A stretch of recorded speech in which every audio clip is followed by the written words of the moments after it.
Welcome, everybody, as we are back live to you, hosting the Black Magic Designs Brickyard 400 here for the Belly Up Cup Series.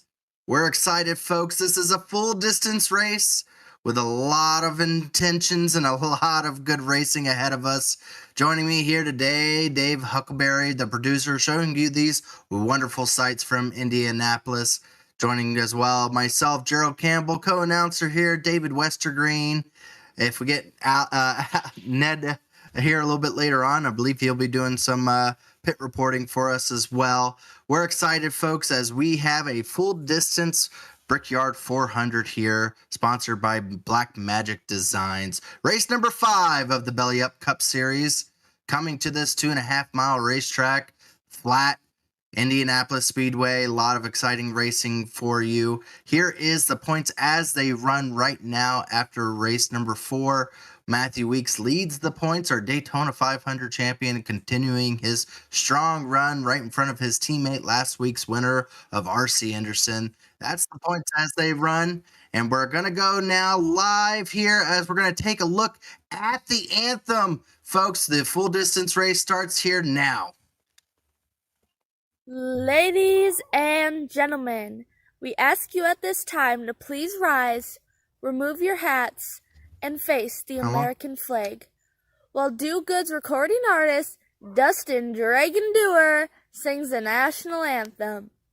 Oh, say, can you see by the dawn's early light what so proudly we hailed at the twilight's last gleaming, whose broad stripes and bright stars through the perilous fight o'er the ramparts we watched were so gallantly streaming, and the rocket's red glare, the bombs bursting in air, gave proof through the night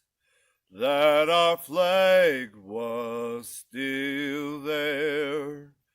Oh, say, does that star-spangled banner yet wave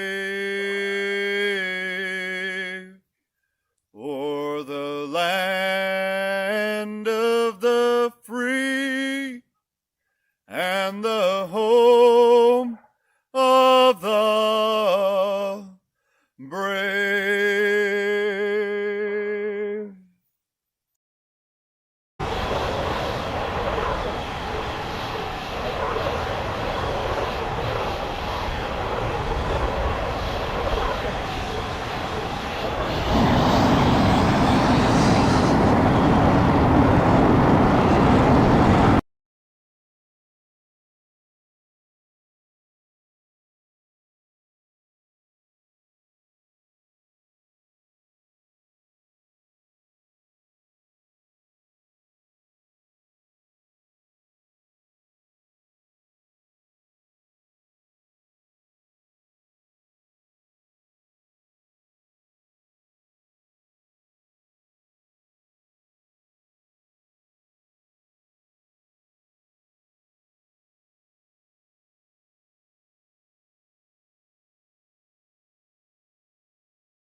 He'll do colors on that 15 car. A little bit of a throwback scheme as he'll take over that second spot, and Ethan Stanley will clear Tate Lytle for third. Jonathan Cutlip going after that fifth spot with Tyler Fody in tow, and now Fody's going to win that battle, sending Cutlip back to sixth. 160 laps. These drivers are already focused on trying to save and conserve. As right now, it looks like our top 10 have single filed out. Matthew Weeks starting to try to pull away. Chad Frankenfield quickly trying to catch back up behind him. Chad Frankenfield throwing it back to Jeff Bravo's Brickyard ride. So that Kmart looking scheme that Frankenfield is running. He's pulling second, and Tate Lytle blocking Tyler Fody all the way to the inside wall on lap 2. Matthew Weeks leads that first lap, and Fody will get the advantage on Tate Lytle and pull past in turn 1. You got to be careful with that, Tate. Trying to be aggressive, trying to keep Tyler Fody away. Tyler Fody in that Lake Norman car trying to get back up to the front up here, as it looks like we're going to have a battle for the lead shaping up. Chad Frankenfield was right on the back bumper. Matthew Weeks going into turn number 2 down this long back straightaway. Going to try to see if he can get a draft on him. It's not quite there just yet. Matthew Weeks was talking a lot of promise in his hopes to try to go about getting this one, as now Chad Frankenfield looking low. Daring move by Chad Frankenfield. Very IndyCar of Chad. We know he's experienced in those types of race cars, but Chad pulls out, entering turn 3, forces Weeks up the racetrack. Weeks will lead at the line. He's got the drafting help from Ethan Stanley, but Chad's going to have that preferred inside groove through turn 1. Matthew Weeks not trying to give it up just yet, trying to hold that outside lane. The only driver to be on the outside clears himself just enough to get back in front of Chad Frankenfield, as here they come down the back straightaway once again. How about this battle back here for 9th place? Justin Wadsworth, Ryan Schold. Those two guys running well, and of course, as I say that, Chad peeking for the lead. He won't get it, though. He'll fall back into second and kind of into the clutches of Ethan Stanley, who might make a run for third. But yeah, Wadsworth and Schold, a couple of really good qualifying runs. Schold was tweeting before the race, kind of some. He wasn't really enthused about the bracket. His opponent is Scott Crump, but Schold out-qualified Crump to start this race. Yeah, as you speak of the bracket, let's go ahead and pull that up. That is starting to get closer and closer to having just a few names left on there. A lot of drivers on there. They're going to have some tough opponents this week as we closer and closer look to seeing who's going to end up on top on the Belly Up Sports Bracket Challenge here. That's something that we're going to have to absolutely keep an eye on and see who is able to get on top.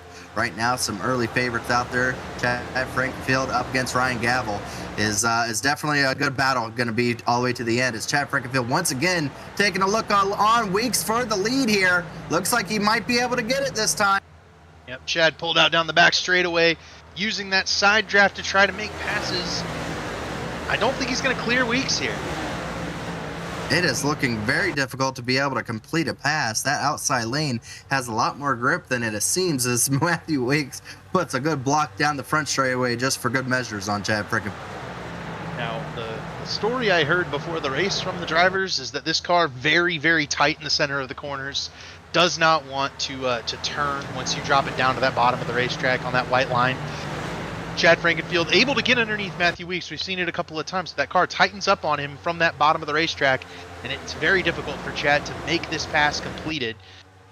He'll have to, do his best to fire it in there, and here he goes, Chad to the lead at Indianapolis. He's overdrove it though. He threw it in there for sure. He definitely went out wide, but looks like he is going to be able to retain that position for the first time coming down this front straightaway. It looks like we will have a new leader at the end of lap 5. Matthew Weeks, though, is going to have a great run to try to see if he can come back on Chad Frankenfield. Let's see if he is able to make the move on him. Doesn't look so. It looks like he is actually going to stay behind Chad Frankenfield, and that's going to leave our first, looks like all the way back to 15th, our first drivers that are still single filed out here. A lot of single file racing. These guys know it's 160 laps, a full distance Brickyard 400 in this one. That's all the way back in 20th place on your screen right here. It's Chris Wright, William White, Vincent Isabella, Jeff Green, all sitting in the back right here in this long train of cars. And this is kind of how the Brickyard tends to run as we look back at Johnny Thomas and Justin Fortner. it strings out single file racing, only one groove to really pass, and it's the bottom lane. You have to really make that thing work. On the bottom of the racetrack, it's easy to defend, as we saw Matthew Weeks able to hold off Chad Frankenfield for a few laps.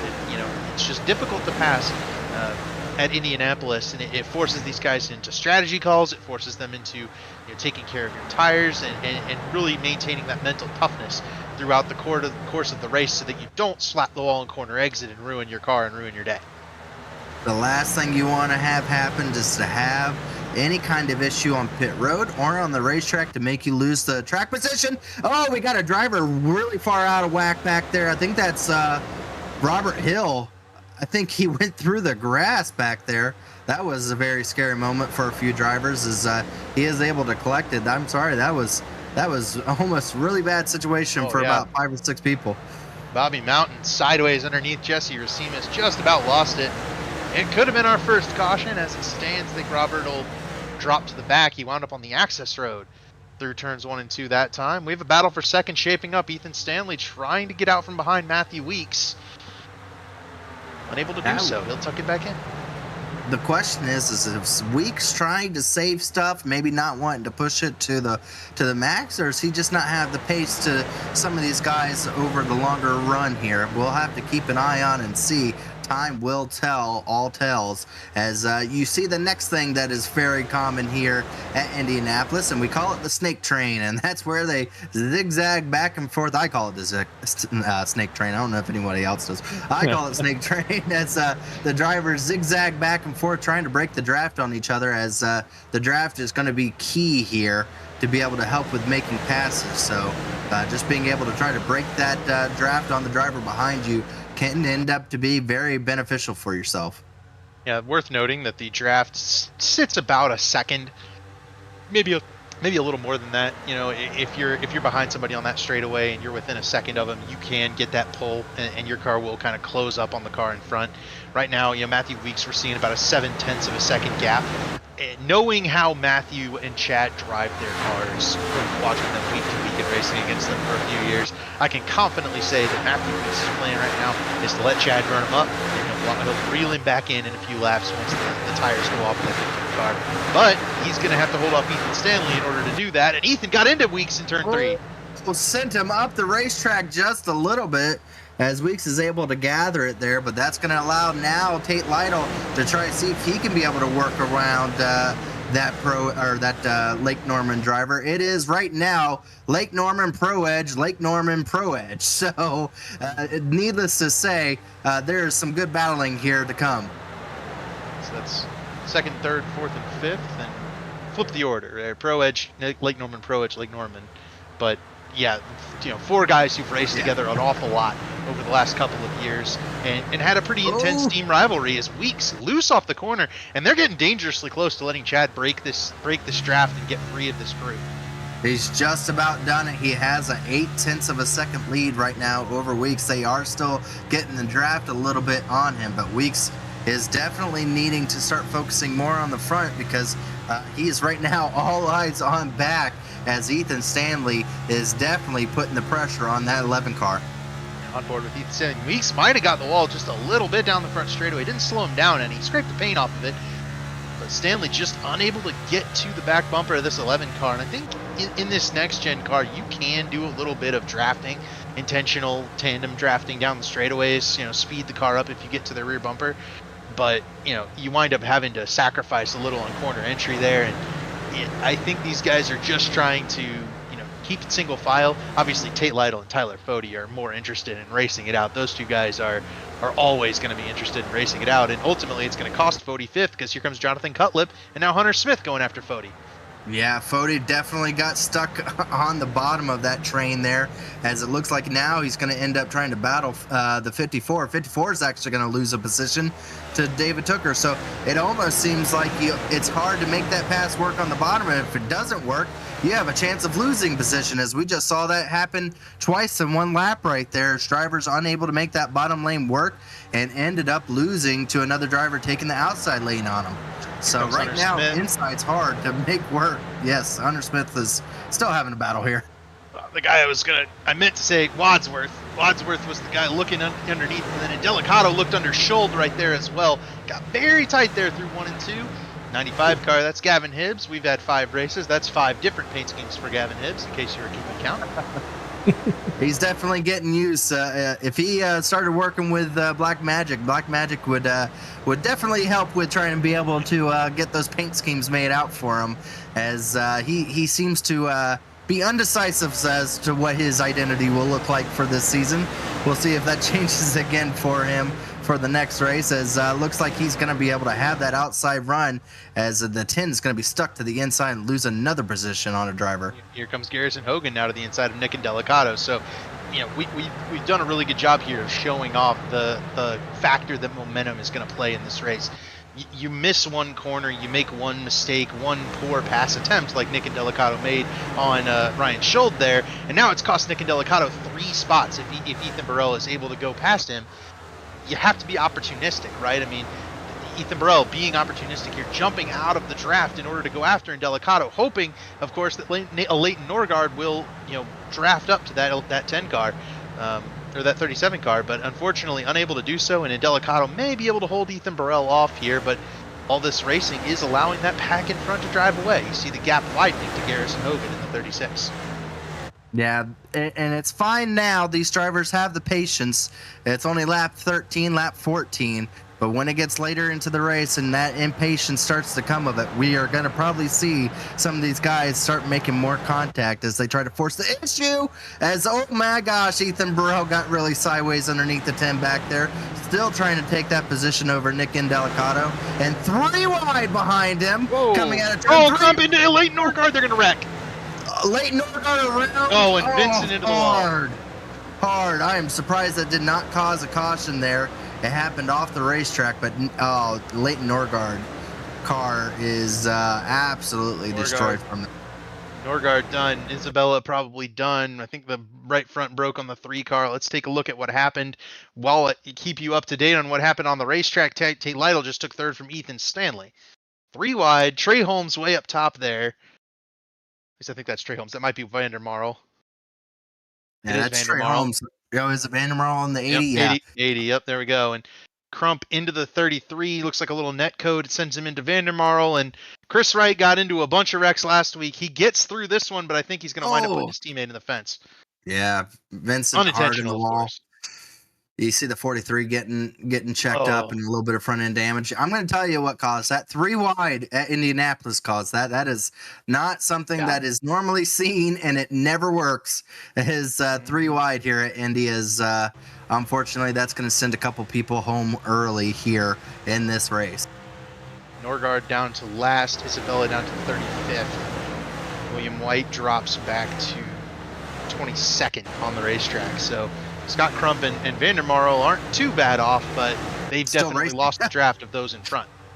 And they're still trying to battle it out between themselves here, as that checked up the field back there just a little bit, as that caused some people to probably suspect that a caution was going to come. It did not, so they're going to continue going green here. It's crazy how I said that literally about half a second before that the drivers are going to be a little bit patient here in the beginning. It doesn't seem to be the case, as drivers are already making contact, as we do have a battle here starting to shape up for the 6, or for actually in the top 5 here, as it looks like the 5 is going to be underneath Ethan Stanley. Not going to make it happen, as now Tyler Fode's going to try to work to the outside. And once again, we're seeing it. If you're unable to make that inside work, and a guy jumps to your outside, you end up losing a position in the meanwhile. Yeah, and not to mention Tyler Fode, Ethan Stanley teammates in this series, both Lake Norman Motorsports drivers. So, they were never going to split up there on the straightaway to draft. And we look back, but I'm just looking at this lead. Chad Frankenfield has pulled a 1.5 second lead on Matthew Weeks.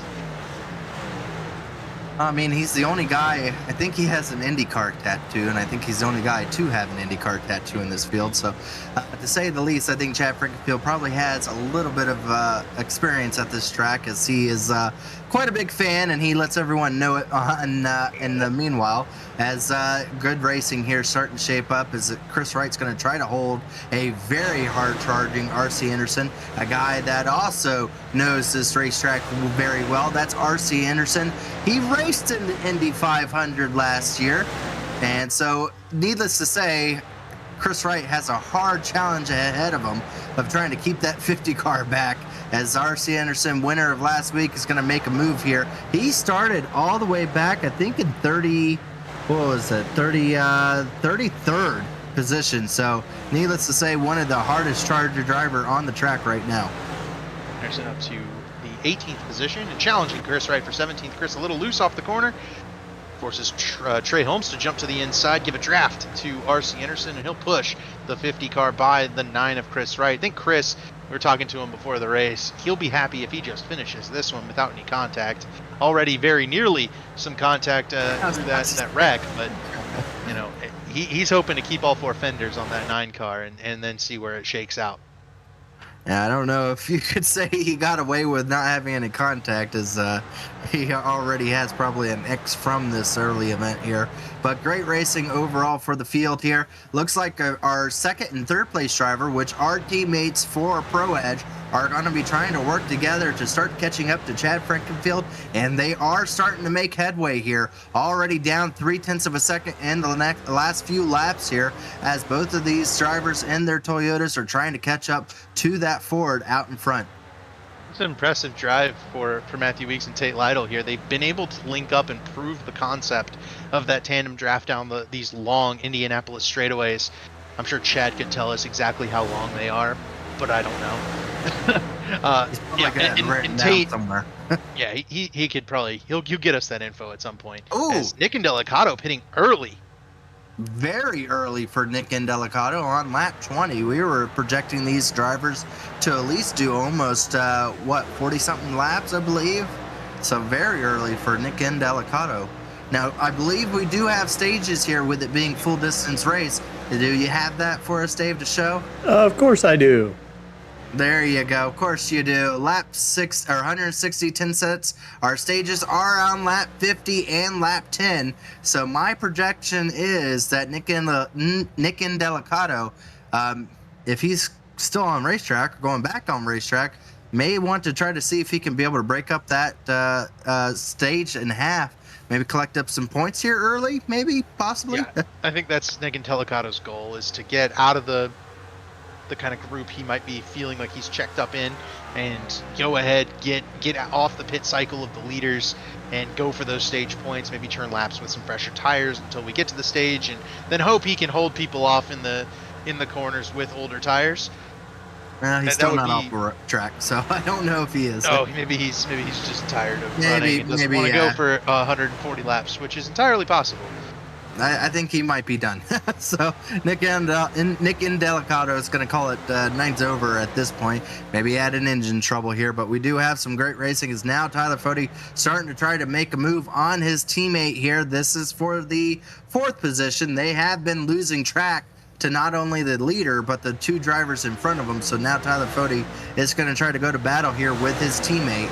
See how this shapes us, as you can kind of tell when someone's slow. Oh, cut lip. Oh, boy. I think Stanley might have gotten a little bit loose on that corner exit as well. That's going to cost the 92, because everybody tucked in behind Fode down the straightaway. It'll push Fode into 4th. Cutlip going for 5th. It looks like Stanley Fode will be able is. to hold him off. Fode is going to be able to clear, though, for that 4th position. Normally, folks, if you want to know where who's holding up who, it's Ethan Stanley really sideways. Wow, makes the back end touch against the wall. And this is going to end up jeopardizing him losing another position here. This may have him falling outside the top 5. As I was saying, if you want to know who's the driver that's holding up who, it's usually the driver that has a huge gap between him and the driver in front of him. That's usually where you can tell who's slowing down on the racetrack. Ethan Stanley really... Oh, boy! That was almost head on into the wall. That was the J.R. Hildebrand line in the 2011 Indy 500 right there. You just run the top of the racetrack and then knock the wall down on corner exit. Oh, that was most any time Jimmy Johnson was in an Indy car. to me.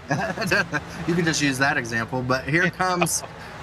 Well, I'm sorry, I'm mean. Here comes the 6 underneath the 36. That's Justin Watts. We're trying to. Ooh, it looks like Garrison Hogan made some contact. So, needless to say, they're all this room on the racetrack, and they're forcing themselves up against that wall. They're using up as much of this racetrack as they possibly can. As this battle is going on, I will have to state it's not going to be too long here before we have a battle for the lead start to shape up. Yeah. Now, I want to note that, we had Fody and Stanley there drafting behind Weeks and Lytle, and Weeks and Lytle were able to put that teamwork much cleaner to good use, and they pulled a 2-second gap on Tyler Fody and Ethan Stanley here. And Stanley's obviously had some, maybe it's tire saving issues, right, for that 92 car. Maybe he was pushing it a little too much, but whatever the reason, Stanley back to 8th. And you can see Weeks and Lytle have rocketed back to the back bumper of Chad Frankenfield. Now Weeks only half a second off of Frankenfield, and should be a battle for the lead coming soon. But I think once you get within this kind of close range, that dirty air starts to dump onto the nose of that 11 car, tightens it up. Wreck on the back straightaway, 26 around Justin Fortner into the inside wall. Oh, Fortner had a really good qualifying run. No, he didn't. But he would moved up. He was up to 21st. No, he didn't. Yeah, 29th. Not the best qualifying run, but isn't that the 29th Indianapolis well. logo on the side of his car too? Yes, I think it is. I'll keep so us not posted what for a battle for the lead here. Sonny D gets another one. No, that was mostly net code there. But Yep. Needless to say, Rucker involved in something he would hope to stay away from, which is Rex after Phoenix, which was very bad for that Sonny D car. Here we go. Battle for the lead shaping up. Matthew Weeks to the inside of Chad Frankenfield. Chad's almost definitely worn the good off those good years. Oh boy, yeah, I see his tail happy there, trying desperately to stay in front of Matthew Weeks. Both of these drivers came in today with a lot of hopeful pride behind them of being able to try to come here and finally win themselves a Brickyard 400. Neither one of them has done so, but both of them have shown incredible ability to be able to do so before this point, and now both with a great opportunity here today, battling it out early on in this race. Yeah, absolutely. I want to pull it up. I'm finding it. So give me a second here. But Matthew Weeks had laid out all his Brickyard 400 finishes earlier today. Noted that he's finished second and gotten wrecked coming to the checkered in his prior Brickyard 400 attempts here for the Elite Racing Series. So Matthew Weeks' focus today is absolutely on that checkered flag and to get that monkey off his back. I think the guys that they're going to have to try to battle this over, I'm still watching Tate Lytle sit there. He is not pushing the issue. He's not worried about it. And I just have to say, I think the big eyes are going to be on Tate Lytle today. He is showing some great prowess and a lot of responsibility in that car of being able to just hold his line. And I have to say, Matthew Weeks is hard charging for him, but I think Tate Lytle is allowing that to happen. Yeah, Tate. Oh, Weeks sideways off of 2. Oh, no. That almost had both of them going around. That would have certainly been a big advantage to the 15 car had the 11 and the 56 gotten the wall there. They're showing this car, 25, 26, 27 lap old tires, definitely a handful. Definitely not the most stable of cars. And obviously with a tight condition, you're going to wear that right front out. But you pick up that gas pedal on corner exit, and that thing we've seen it get tail happy a little bit on a number of cars. So there is somewhat of a loose condition as here comes Ryan Schold maybe trying to break this stage a little bit in half here and try to get to pit road before everyone else, pick up some track position that way. We had a car blow up. I believe it was Jeff Green. Engine expired on pit road. Wow. Done day for a driver that's running in the bracket that we spoke of earlier, and unfortunate for Jeff Green, his chances are going up in smoke as his car. Oh, Jeff got hit. Came See back if on we the can go track back and got and see spun that out real with quickly. Jordan Owens. So Jeff and Jordan Owens got collected in a wreck there on the back straightaway. A lot of incidents on this back straightaway, and there have just been no cautions. I'm checking to see whether we even have cautions on. So far. Yeah. As Jeff Green will be our driver in the podcast. Oh my goodness, that was a hard hit for Jeff Green. Yep. And that'll put you done. Jordan Owens able to get her back going. That was really tough for Jeff Green. Jeff Green's going to be on the podcast for us on tomorrow night, and we'll have to hear from his perspective then as to what ended up happening. Unfortunate for Jeff Green, night over early for him. Point out a little climb through the field early today. David Tucker has gone from 10th on the starting grid up to 5th and has climbed up. He's right in striking distance of his two teammates that are 2nd and 3rd. So those Pro Edge Toyotas very quick today. In this one, RC Anderson, the 4th Pro Edge Toyota, is sitting in 14th. They're trying to do what they did at Phoenix last week, which was to go 1, 2, 3. And right now they are looking really good as 3 of them are already into the top 5 as here comes Matthew Weeks again on Chad Frankenfield. Got a little bit of distance now between him and Tate Lytle. So it looks like these two drivers up front here trying to be able to space themselves out and battle it out here for the lead as here they come after lap 30. So we are getting closer and closer to this stage. And right now these two drivers are looking to be one of the best. Matthew Weeks to the inside. This one might be tough for Chad to hold off. Weeks has that preferred line, and he has... Oh, Chad just fires it in on the outside. I think he might give it up on corner exit, though. Preferred line? Chad says, Chad says, I don't care about your preferred line. I'm going to throw it in harder. Instead, Frankenfield riding around on that outside lane. You would almost believe it was at the end of the race. But right now, both of these drivers just want to continue leading this event. As here they come to the line. It's going to be close to see who wins it there. My scoring pylon says Weeks by .002. Well, wouldn't that be a great finish if that comes down to it? Weeks sideways. Weeks they're gonna make contact. Chad blinks a lot. Hopefully not just in person. Here comes Tate. Here comes Tate. I think we're gonna have a little bit of help on that. Oh, Chad's around. I knew it. Chad around. Caution is out. Oh. There's gonna be no damage on the 15 car. And I think the netcode hooked them together. Oh, he's still spinning. But, oh man, if you know, you could tell they were racing really hard, and it's one of those things where that's just Chad Frankenfield. He maybe didn't need to push the issue right there, try to hold those guys back. But then once Tate, I think, connects to the 11, I think it sends him a little bit to the right, and then they're gonna, maybe not. It looks like Chad just kind of came off the wall a little bit. There's a little bit of both, I think. I was expecting it to be like 2 feet of netcode or something. But then again, Chad Frankenfield racing that hard is requiring the 11 to be able to race that hard side by side with him, trying to get the side draft. I mean, when you force a driver to have to pull every stop out to try to get around you, you get situations like this where sometimes the driver ends up getting just a little too close and around you go. So unfortunate for Chad Frankenfield, but kind of a situation that, like you said, maybe a little bit too early, only 30 laps into a 160 lap race. But needless to say, we enjoy it here as it provides a lot of action and it answers our question. Yes, there are cautions on. Yeah, good to know. Several incidents should have maybe brought out the yellow, but ultimately it's a good thing. Maybe the big winner here is going to be Ryan Schultz. He is not going to pit. That's true.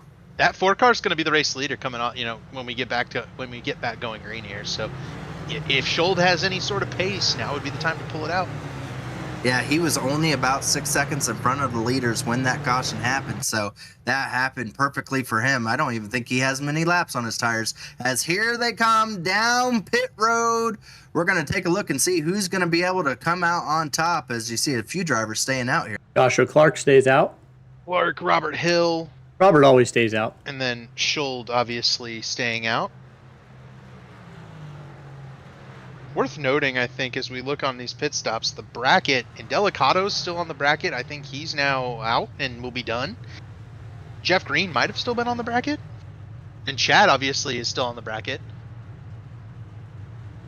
I gotta say, we may talk a lot, folks, but we do not talk nearly as much as when Chad Frankenfield and Matthew Weeks make contact, as they are both very upset with each other off the pit road. It looks like Tate Lytle able to get it over Matthew Weeks just by a hair.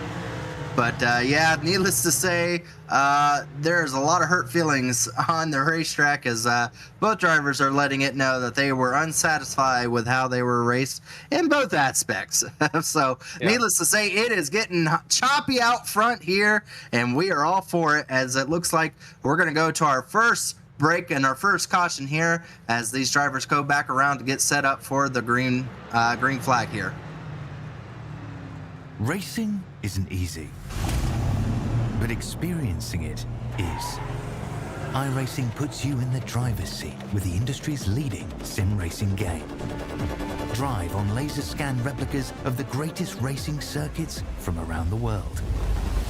Go head-to-head against other drivers chosen by skill-based matchmaking to ensure competitive racing at every level. Compete across all your favorite series in officially licensed cars engineered to deliver the most accurate driving experience possible.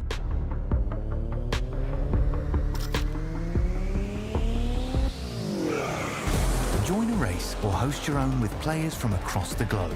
Race against the computer or in a league with friends.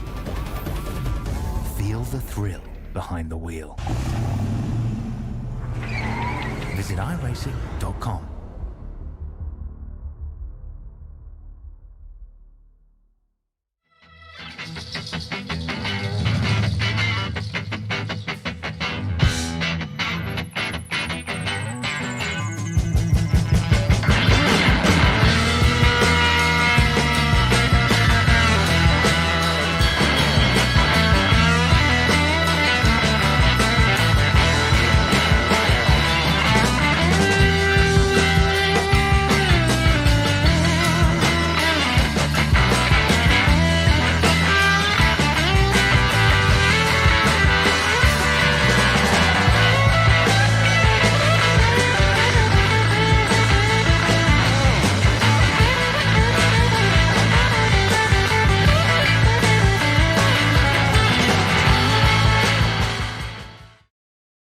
We're back, but we really have to show you something. It got a little bit crazy under caution here as we had an incident here.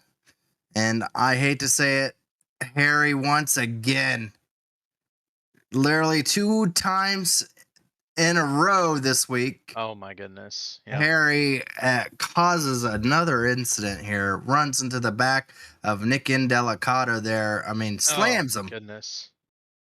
Jordan Owens, completely innocent bystander there.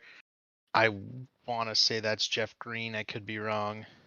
Oh my gosh. Who is this that piles in right here too? Oh, it's Josh Personette. Josh Personette. I mean, right in front of the field that was trying to catch up to the lead pack to get ready to go green flag, which we were just about to come to before this happened. And unfortunately, some of those drivers are going to be done. It looks like Jordan Owens with a ton of damage. Yep. Tate Lytle, a ton of damage. I think Personette might be okay here. It does beg the Indelicato's 13 laps down. I'm sure something off of track impacted Indelicato where he had to pull back.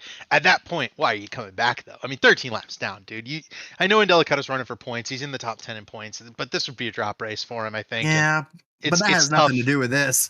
Yeah, no, it's not. It's certainly not Indelicato's fault, but you know, he had a lot of time there, and it's worth noting Harrison hit the pit barrels on Monday and bounced up in the air, came down on pit road and blocked it at Dover right in front of Zach Evans and totaled the 6 car on pit road. So not a good week for the 21.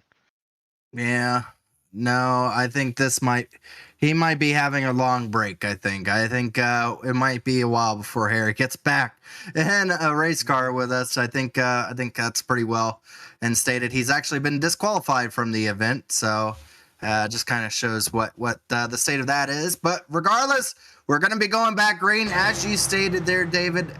Ryan Schold with the best heads-up move finds himself out in front here for this restart. Green flag is out. We have 15 laps before the stage end, as he's going to be able to very easily clear himself. And now he has 15 laps to try to hold back these Pro Edge drivers. Chad Frankenfield will be charging from 8th on this restart. But yeah, for now it's all Ryan Schold up front. Let's see what kind of speed this 4-car has. We haven't seen much of him with big track position this season. And Schold qualified pretty well in this race, right? I mean, he qualified in 12th and had been running in the top 10 before pitting there, and it was certainly a good pit call as, man, Hunter Smith fits it in front of Justin Wadsworth, and that opens the door for Chad Frankenfield on the bottom. That could have been disastrous, but Smith made it work, and here comes Chad. Oh, drivers real far back there, getting really sideways. The 70 of Racimus almost slams the wall back there, saves it. I think there were 3 wide for just a second. Oh boy, it is getting close here and getting chaotic tight. back here. Yes, it is. 15 laps is just close enough in the sights for people to see a goal, and they are racing really hard. 160 seems like a lot, and that's why they space out quite a bit with 15 laps. It's a little bit easier. Oh boy. As this is getting rough out here, folks. They are really pushing hard, and with how hard it is to complete a pass, you have to really press the issue, and we're seeing a lot of issues being pressed. Chris Wright and Ethan Burrell, that battle is for 12th between the 37 and the 9, and you see both of them are sending it in there. They do not want to give up that track position right now. Just in front of Jonathan Cutlip, who had fallen back after a really good start to this race. Gavin Hibbs has been floating around near the top 10. David Tooker has been floating near the top 10 as well. So, I guess maybe bad pit stops, but it also might be a product of some of these guys taking 2 tires, I wonder, under that pit, because Cutlip fell a lot of spots. Yeah, you see Tooker there trying to hold up the Chris Wright machine there to allow his friend Ethan Burrell try to get the position. Chris Wright made tap against the wall, as again, these drivers are up against the wall, using up as much of the racetrack as possible. They've been very aggressive with that today. I'll tell you, this 4-car Ryan Schold, he's got himself a nice little lead over Tate Lytle. Now, when it's Tate Lytle, it's probably Tate keeping the tires cool on that 56 car. Matthew Weeks backing up the field a little bit as well. Those two are just really, really strong tire savers. They're very good at running fast while being conservative on the right front tire. That often leads to really good long run pace, and we see those guys up front during the long runs at a lot of different racetracks. This is no exception. Guys who are not saving the right front, those are the guys right here like this 15 car who are absolutely going for it. They know that they've lost track position, that they need to get back, and Chad Frankenfield leading the charge, trying to come up through the field, but he doesn't have any sort of advantage right here. He's just trying to make passes on top 10 cars like Wadsworth and Smith, and those guys have been good all day.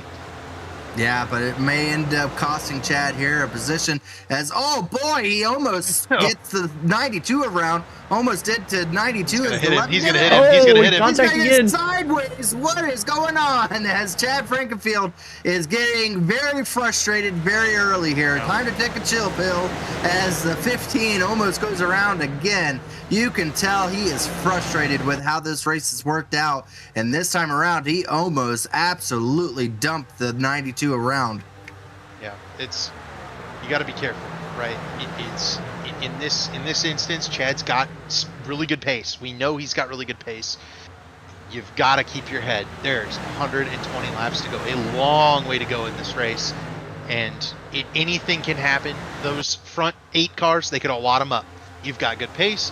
You've got good track position. You're about to get stage points. It might only be 2, but it's still stage points. You've got to keep your head. You've got to keep that car going straight, and you got to keep the tires on it for 10 more laps, and all the fenders on it too. So Chad's got to calm down. I know you got spun out. It's not cool, but you gotta keep your head on it. He is trying so hard to be able to make these passes work, and you can't blunt force it, as here comes the exact reason why you don't want to do this. Put yourself in a bad position, and all of a sudden you start losing positions. He wrecked Ethan. He straight wrecked him.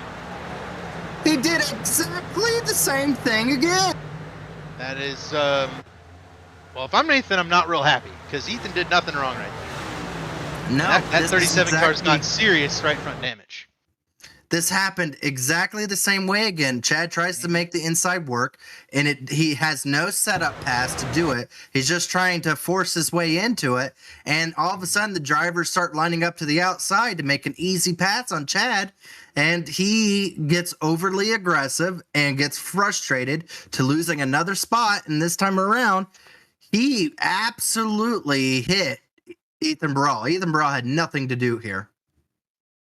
It's worth noting, right? Chad's the leader of this league, the guy giving us the paychecks. But Chad would also be mad if we didn't say the truth, and I think that's what the truth is right here. Is I will tell Chad you, hooked the as it is. 37 car? Like that's just what happened. Well, he's trying to justify it right now by saying, "Well, I was wrecked out from the lead," but that has nothing to do with Ethan Burrow. Yeah, and Ethan Burrow was not racing for the lead at all. Ethan Stanley just about wrecked off the side of Chad almost spun Ethan Stanley out again. Was it Chad? I thought Ethan went up. No, Chad bumped him coming out of the turn. And no, Ethan got up. Ethan did get up into the 6 and cut and did it? Because on my screen it did not look like that at all. There was contact, but it wasn't Chad's fault. And again, right? I'll say what happened. I'm not above defending. Here's an interesting little situation. 37 car is now to the back bumper of the 15 car. Yeah, I wonder how this is going to work out. He's not wasting any time looking. He's showing that he is willing to make the momentum move on him. Yeah, and Mark with a good call there on this incident, but Ethan Burrow might take care of it himself right here. And again, now's the point where Ethan could very well take himself out of this race by being upset at Chad Frankenfield. It's pretty clear 37 car's still got a little bit of pace. He can certainly still be in this race. He's still in the stage points, right? That right front definitely damaged. It's going to hurt the performance of Ethan Burrow over the course of the long run, but he can still get in there. He can still win this race, right? It's absolutely still possible, but it's not possible if these guys take each other out because their emotions get too high in lap 40. Yeah, it is. Ethan Burrell just came over the radio. Let Chad Frankenfield. He is driving pissed off. He says it is almost impossible to drive that car. It's probably not going to be very good on the long run. It pushes quite a bit with how much right front damage it is. Right now, he just sees red and is trying to get around Chad Frankenfield just to show his displeasure. But let's talk about something positive here, as right now Ryan Schold is looking very good out front, and I don't know if he's going to have a long run speed here, but he may just have enough speed to go about getting this stage wrapped up into his favor. Tate Lytle Tate Lytle is starting to catch up to him though. And we're seeing it right there. I think the 4 is starting to lose the grip as this fight goes along. A little tight, but Scold's done a really good job. And I think we do need to touch on this because Ryan Schold has not spent a whole lot of time in the race lead. He was a little bit down on his chances in the bracket against Scott Crump, acknowledging that Crump's a really good driver. He's going to be a contender in this race. Crump hasn't had the track position, but Schold, with that strategy called, gets the lucky caution when Chad Frankenfield spins out. Now in the race lead, and he's held it. He's been able to work a gap of about half a second. Hasn't been able to break free like Chad Frankenfield did, but still a really, really good job and a good effort from Schold. And even if he doesn't win this stage, finishes second or third, that's a lot better than what he was running. He was sitting at about 10th, maybe 12th when he did pit under the green flag. As long as he finishes lap 50 above that spot, it's a big win for his total day. And he's showing that 4 car, he's got a little bit of pace. If he got track position at the right time, he could hold on to it. Yeah, you got to kind of ask yourself, why not me? I mean, if Paul Menard won here, why can't Ryan Schold win here? Whoa. Paul Menard's a great driver. He's great in Trans Am. I've seen him plenty of times in Trans Am. Maybe not the best in the Cup car, but Trans Am he's really good. Paul is a very steady driver. He'll never bring you back a broken car on his own volition. He won at Sebring just a couple weeks ago in a Trans Am car, so I mean, he can definitely get it done. But I want to see Ryan Schold get it done here tonight. I love the comeback story of a driver that counted himself out of the series and comes back and one of I would say probably the second biggest race of the season, come out here and get this checker flag. So what if Ryan Schold? Why not Ryan Schold? We're about to see if Ryan Schold can get this stage in. As here comes Tate Lytle, 3-time Cup Series champion. Tate Lytle is now to the back bumper of the 4 car. Yeah, Tate has decided it is go time. It is almost time for the points to pay out, and that's when you see these guys like Tate and like Matthew Weeks. When it's go time, those cars fire up and start to go a little bit faster, and we're seeing that additional pace out of the 56 and the 11 here. Closing in on stage end, it'll be the close of lap 50, so 3.5 laps from now. As here comes Chad Frankenfield trying to make another move here. on Justin Wadsworth. Going to throw it in there. This is going to be a battle for that 7th position.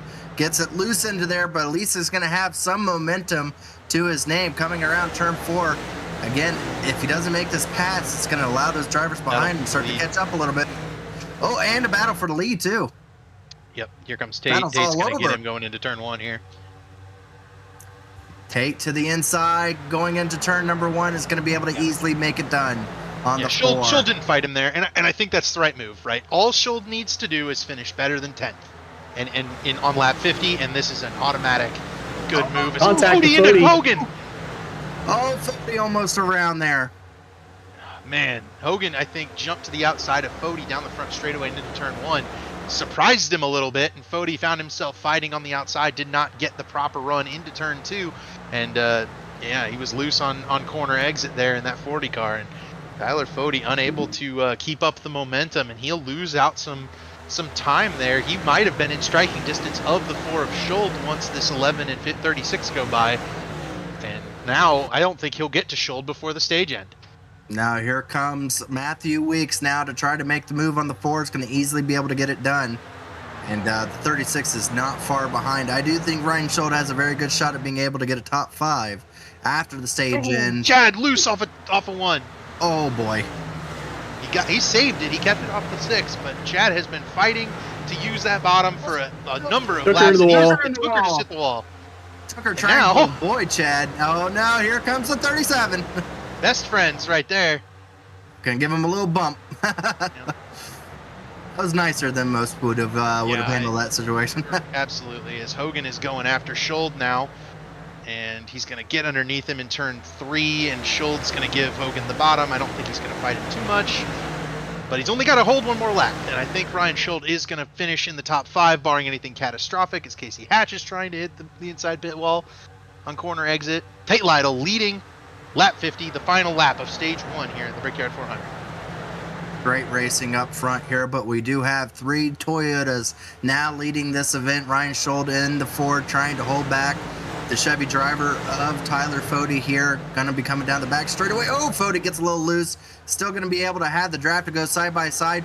May get this position, and here comes Smith in the 54 to try to see if he can be able to enter the top 5. I do believe Smith is teammates with Schuld, so if it comes down to a side-by-side battle between the 40 and the 4, the 54 should go with the 4 down the front straightaway here to try to grab that extra spot on Fody. Schuld's fighting out on the outside this time. He let the pro edge guys go, but he's fighting up that Lake Norman Chevy. Yeah, right now looks Here we like go. we're going to be coming to the line. Oh, The Hunter 54 Smith does went not with go with Fody him. at the line. It's Yeah, Fody it's for Fody. 4th. Oh, Hunter no. Smith didn't go with his teammate. I think that mattered too. I think it did. that It was the point. definitely helped. Man, I think you could have held back there and just gone with your teammate and then gone and picked up the spot on him afterwards. Fody gets He 4th, didn't even get the spot. and Wadsworth on in the wall. Yeah, he didn't actually even make the spot on the 4. The 4 still able to clear himself out in front. So, yeah, that was in team meetings. That's going to be something they're going to have to go over. And I think that's probably a factor of Ryan Schuld and Hunter Smith not necessarily having team orders, right? Not they're racing for themselves. I think Smith's hope was that he would clear by the 4 car before they got to the line, and he would pick himself up a spot. And, when you're racing, you have to do what you have to do. But I think you could have gotten your teammate an extra spot in this stage. Maybe a missed opportunity there for that group, but still 5th and 6th. I mean, that's a strong run for a couple of underdogs somewhat in this series. This is incredible racing back here just outside the top 10. You can see they're all stacked up behind. Ooh, was that Chris Wright making contact with Yes. the wall? Oh no, Chris Wright. He scraped the paint. It's all good. He scraped the paint. Well, if you want to hear Narrowed it up. something interesting, David, scraping the paint is an understatement in what Chris Wright had done for the gauntlet. He's going to be our gauntlet driver for Thursday night, and needless to say, if you want a very funny lap to watch that is entertaining in all aspects, stay tuned for Thursday night's Simply Racing podcast, as we have it on the Belly Up Sports channel on YouTube, where we'll be able to see Chris Wright challenge the gauntlet. That's the Nürburgring, as he tries to do a lap there. It's 87 turns and I think about 16 miles. So needless to say, tapping the wall was an understatement at that racetrack. I think the good part about that is it's got some qualities of Hot Ones where you're trying to do an interview while you're also trying to run one of the harder racetracks on iRacing, and just completing a lap at a long, difficult to run track on iRacing, and you're also getting thrown interview questions and stuff. So yeah, definitely tune in for that, as we are having maybe a battle for the lead shape up between a couple of these Pro Edge teammates. And don't look now, but our Homestead winner, Garrison Hogan, in that 36 car, he is looking awfully sporty up in third place. Yeah, he absolutely is. Started back in 19th. Able to get third in the stage in a 50-lap race or 50-lap run where it's almost impossible to make a pass happen easily. That is absolutely incredible by Garrison Hogan, but he does that quite often. He loves to start at the back of the fields and work his way up, so not unaccustomed to being able to make that happen, as you definitely could say he's going to be in contention to try to get this win here before it's all said and done. Yeah, Hogan is one of those guys who's very, very quick. He's a very, very strong fixed series iRacing driver, and he's racing with some of the best of them here. These top four, these are maybe your four like favorites for the championship over the rest of the season. Maybe if you coupled in last week's winner R.C. Anderson with that, and maybe road course ace Ethan Stanley, those would be maybe your guys you pencil in, right? And Tate Lytle, obviously, a three-time champ at this point, he's certainly one of your favorites. He's also got the lead in this race. I think you hit the nail right on the head. I mean, the top four drivers are possibly a good candidate for the championship. Even in real life, they used to have a statistic where they showed how many times a driver would win here at Indianapolis and then go on to win the championship. It's definitely a track where you have to be well balanced to be able to get the win, and it just so happens being well balanced is a pretty good shot at being able to get yourself a championship. And you see that right now, as our top four drivers are probably our lead candidates of drivers to go out and get themselves this championship at the end of the season.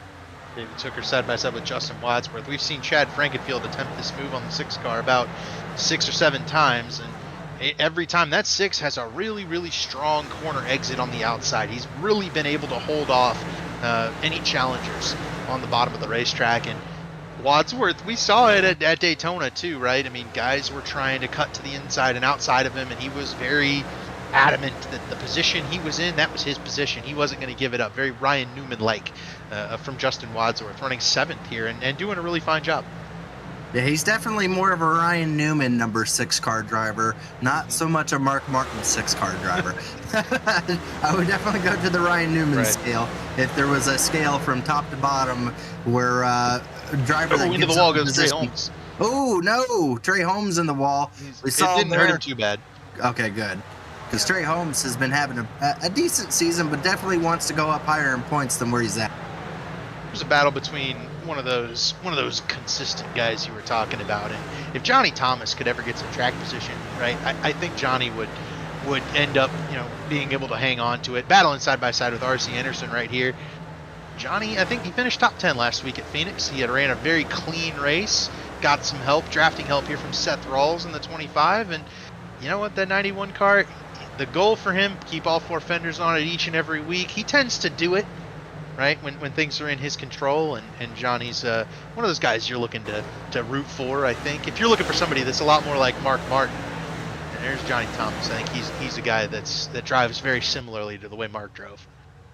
I was a big Mark Martin fan. Never will admit to driving anywhere like him, but... No, you do not. No, I do not.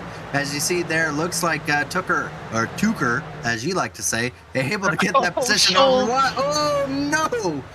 Well, we are getting to probably the point where it's been one of our longest green flag runs right now. So you can... Man. Oh, boy. Ryan Schultz, he finished this stage up in 5th spot. And, oh, man, a little bit of contact, too. But now the tires are starting to go in that 4 car, right? He ran it as hard as he could to try to keep the lead, to try to keep the track position. Now it's starting to go bad. How long until this 4 car short pits again? Lap I would 100 is have the to next stage, say- so he's got to go 10 more laps. Yeah, he's got to do at least another 10. I was just about to say that. I mean, if you're looking at lap 100 being the next stage, if he has any hopes of still being in the top 10, he's going to need to go a little bit longer here. As now Justin Wadsworth going to be taking a look to the inside of the 4. Oh, it's going to This slide is a up wreck little waiting to bit. happen. Oh, tapping him. Hibbs to somehow the outside. Hibbs trying to make a move, trying to be the aggressor. Wadsworth went to the inside. He did exactly what Frank. Oh, and Hibbs hit the wall. Ted Frankenfield is going to look for a 3 wide. You know he wants to. Here comes Cutcliffe to the outside. 2x2 here, all within the top 10. Cutlet bounced it off the fence on corner entry, but I think the outside lane's going to prevail. Gavin Hibbs through to 8th, and it'll be Jonathan Cutlip trying to get 9th from Wadsworth. Wadsworth slams the door. Oh, Chad has to be wondering, why can I never make a pass work? He now finally falls outside the top 10. Aggression, not valor, as he is fallen now outside the top 10. As here, the damage on that 37 car too. And yeah, he's falling. Ethan Burrell's falling back as well. It's hurt that 37 car for sure. Scott Crump around. Ethan Stanley going after Ethan Burrell now. The two of them together, I think, have kind of fallen through the field a little bit after that contact. that's not helping the psyche of the 37. He's got the rest of the race to have that damage as a reminder of what happened. So needless to say, that is not at all what Ethan Burrell wants to see, but he is going to lose another position now. Ethan Stanley now gets around him, so now Ethan Burrell in one lap goes from 12th back to 14th. Tough break for Ethan Burrell, and you know he's going to have to. Ethan's one of those guys, very level-headed. He'll be able to keep his head on straight, I think, for the rest of this race. Is this a battle, or is these two going to go tandem drafting again? I would have to see Weeks wanting to try to make this move pretty early. Tate Lytle is so loose trying to stay out in front of him.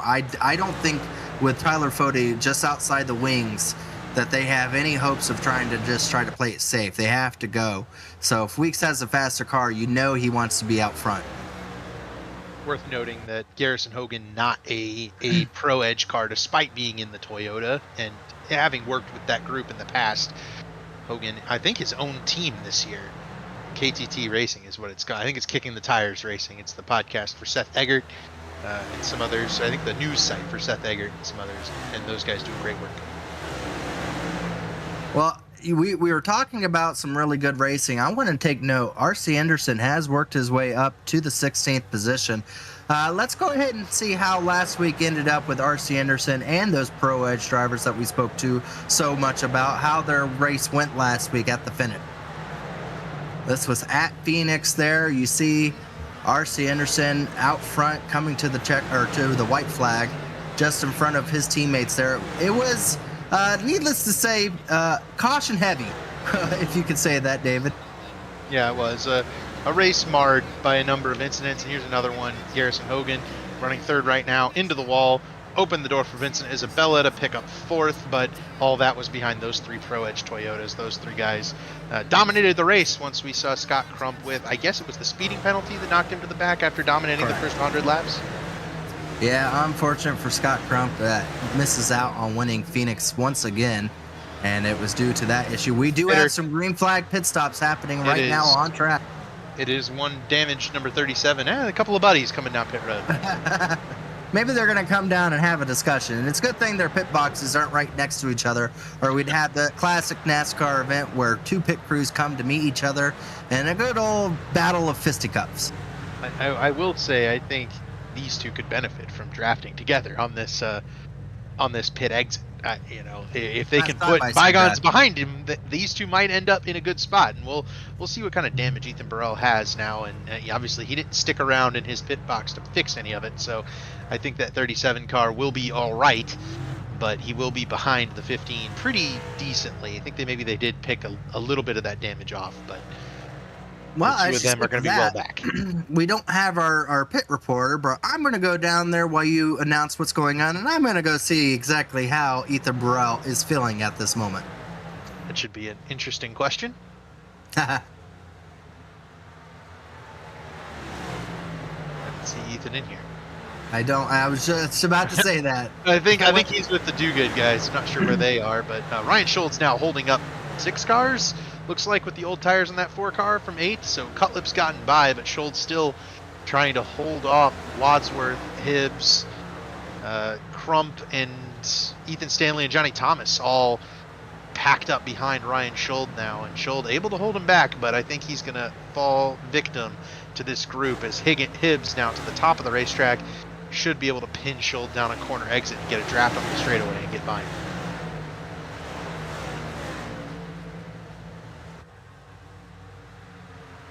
You can see there's Hibbs is going to clear by Scholz right there for 8. So Scholz able to clear back to the top, though. Ethan Stanley not able to make a charge. Now it's Thomas to the outside of Wadsworth. Wadsworth into Thomas. Johnny backs out of it. Typical Johnny fashion right there. Hey, that was dangerous. I'm not going to let that ruin my race. I'm going to live to run another lap here. As the 90 of Scott Crump will now go after Justin Wadsworth, and Johnny giving his new best friend a little bump draft down the back straightaway. No battle for the lead. We'll switch back there in a moment. Gerald, what'd you find out about Ethan? So, somehow he only had 26 seconds, and you would think that would make him feel happy. But he's not happy about it because 26 seconds means that Chad Frankenfield does not get a tally for causing a wreck there, which makes Ethan Burrell feel even more shotted on this situation because now Chad Frankenfield has no penalty against him. What was the threshold? 27 seconds? I think the threshold, for some reason, they've made it over 35 seconds worth of damage. Just got the wall. Lead. Weeks are going to have a look to the inside. We notated that Tate Lytle was starting to get loose, and now Matthew Weeks is going to take advantage and now find himself back out front on lap 66, order 66. That is pole sitter Matthew Weeks. He did lead the first couple of laps in this race. Tyler Fody has fallen off this group of 3 Toyotas. He has not been able to keep up. He's 2 full seconds back. Hunter Smith is starting to run him down. Fody, uncharacteristically, doesn't have that long run pace this race, and it's, I think a little concerning if you're a Lake Norman fan. Yeah, as Toyotas definitely have the long run pace right now. No other. Yellow. Caution is out. Caution is out on track. It is Mark Robilas in the 99 car, spun around. We'll see what happened on this one. Appropriately, we'll see it on his camera. You know who we're going to have out front once again now? Chad Frankenfield. Chad Frankenfield, yep. Chad and Ethan do get the caution they needed, and it looks like it's going to be Robert Hill. Might be Mark coming up off the bottom here. Yeah, I think Mark's going to get the cause for this I think it's a little bit of both. I think 63 could have gone up just a little bit, but Mark definitely came up quite a bit. We've seen a lot of guys run side by side through that corner, though, and none of them have crossed 2 lanes and run across the nose of the other car. I don't know. The 63 is very low. He's about 2 car lengths off the wall. At least it's the right colored car this week, right? At least it's the it's a Toyota and it's colored the proper with numbers and everything. Yeah. No magic marker. Without a. Do you have another view? Maybe a higher up view? Much higher do you want to go? Higher. There you go. Okay. Thanks, Dave. Should have played the flyover there. As you can see, he's right there on his bumper. Yep. Well, Mark, our race announcer and race sponsor, race producer and race sponsor Mark Murphy declares it to be a racing incident. I think I'm fine with that. Yeah. The rubber didn't accelerate out to the wall on yeah, he didn't go out to the wall. Yeah, I would definitely put that as Mark a did racing also come incident. up, so yeah, that works for me. And it does give. It's also a blessing for Ryan Scholz, 9th place. He was going to lose a lot of spots in the next. And Ethan 10 or so Burrell. laps. Ethan Burrell's also going to be out front. First and second will be Chad and Ethan. That'll be a beautiful restart, I think, coming up. Yeah, there's definitely a lot of drivers that this is going to definitely help on the racetrack here. But I think it's what's going to be interesting. I think first and second that's going to be starting this race is going to be Chad Frankenfield and Ethan Burrell out front. Yep. Did Chad come down? Yeah. No, they haven't caught the pack yet. They're coming off of 4 Oh, right now, okay. and Ethan's going to come get the damage. It's different with him in a different colored car this week. So what I was saying earlier, Ethan Burrell was very upset with the situation because he kind of, was kind of living with it, with knowing that Chad Frankenfield at least got a penalty. But now that he didn't meet the required time of having damage, Chad Frankenfield gets off scot-free, essentially, to his mind. And that's what makes it just that little bit more angry about the situation because essentially his wheel is not centered anymore.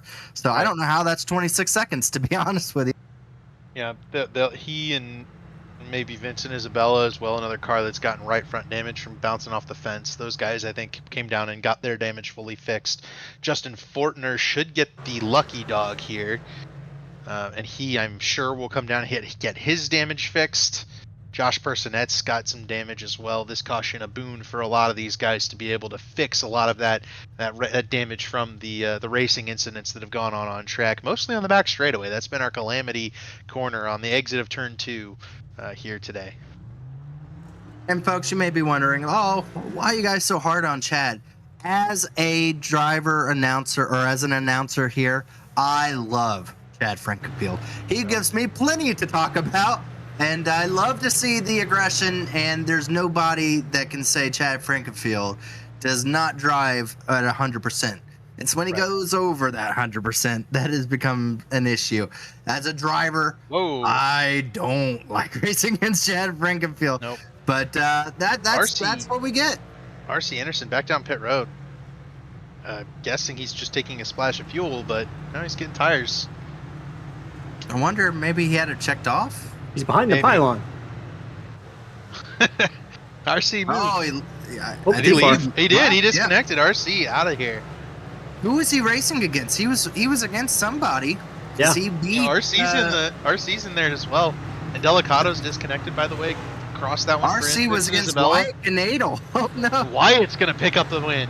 So you got Wyatt. You got Wyatt's a guarantee. Isabella's a guarantee. Chad Frankenfield is a guarantee because Ryan Gabble. Jesse Racimus. Yeah, Jesse's going to beat Jeff Green. Green did wreck. He's going to finish 42nd. So, and Gabble, I want to note, is roller skating tonight. That's why he couldn't be here. They had a birthday party. That's courtesy of a long time broadcaster Zach Evans. Zach turned 8 today and decided he'd go roller skating. Rollerblades, huh? So is he like the new No, roller skating. I was told specifically roller skating. Side by side wheels. Is he the new Morgan Shepherd of the series? Let's hope so. He and Zach Evans are celebrating a coworker's birthday tonight. So Ryan Gable not here. Chad Frankenfield guaranteed the bracket win, and he's got the lead.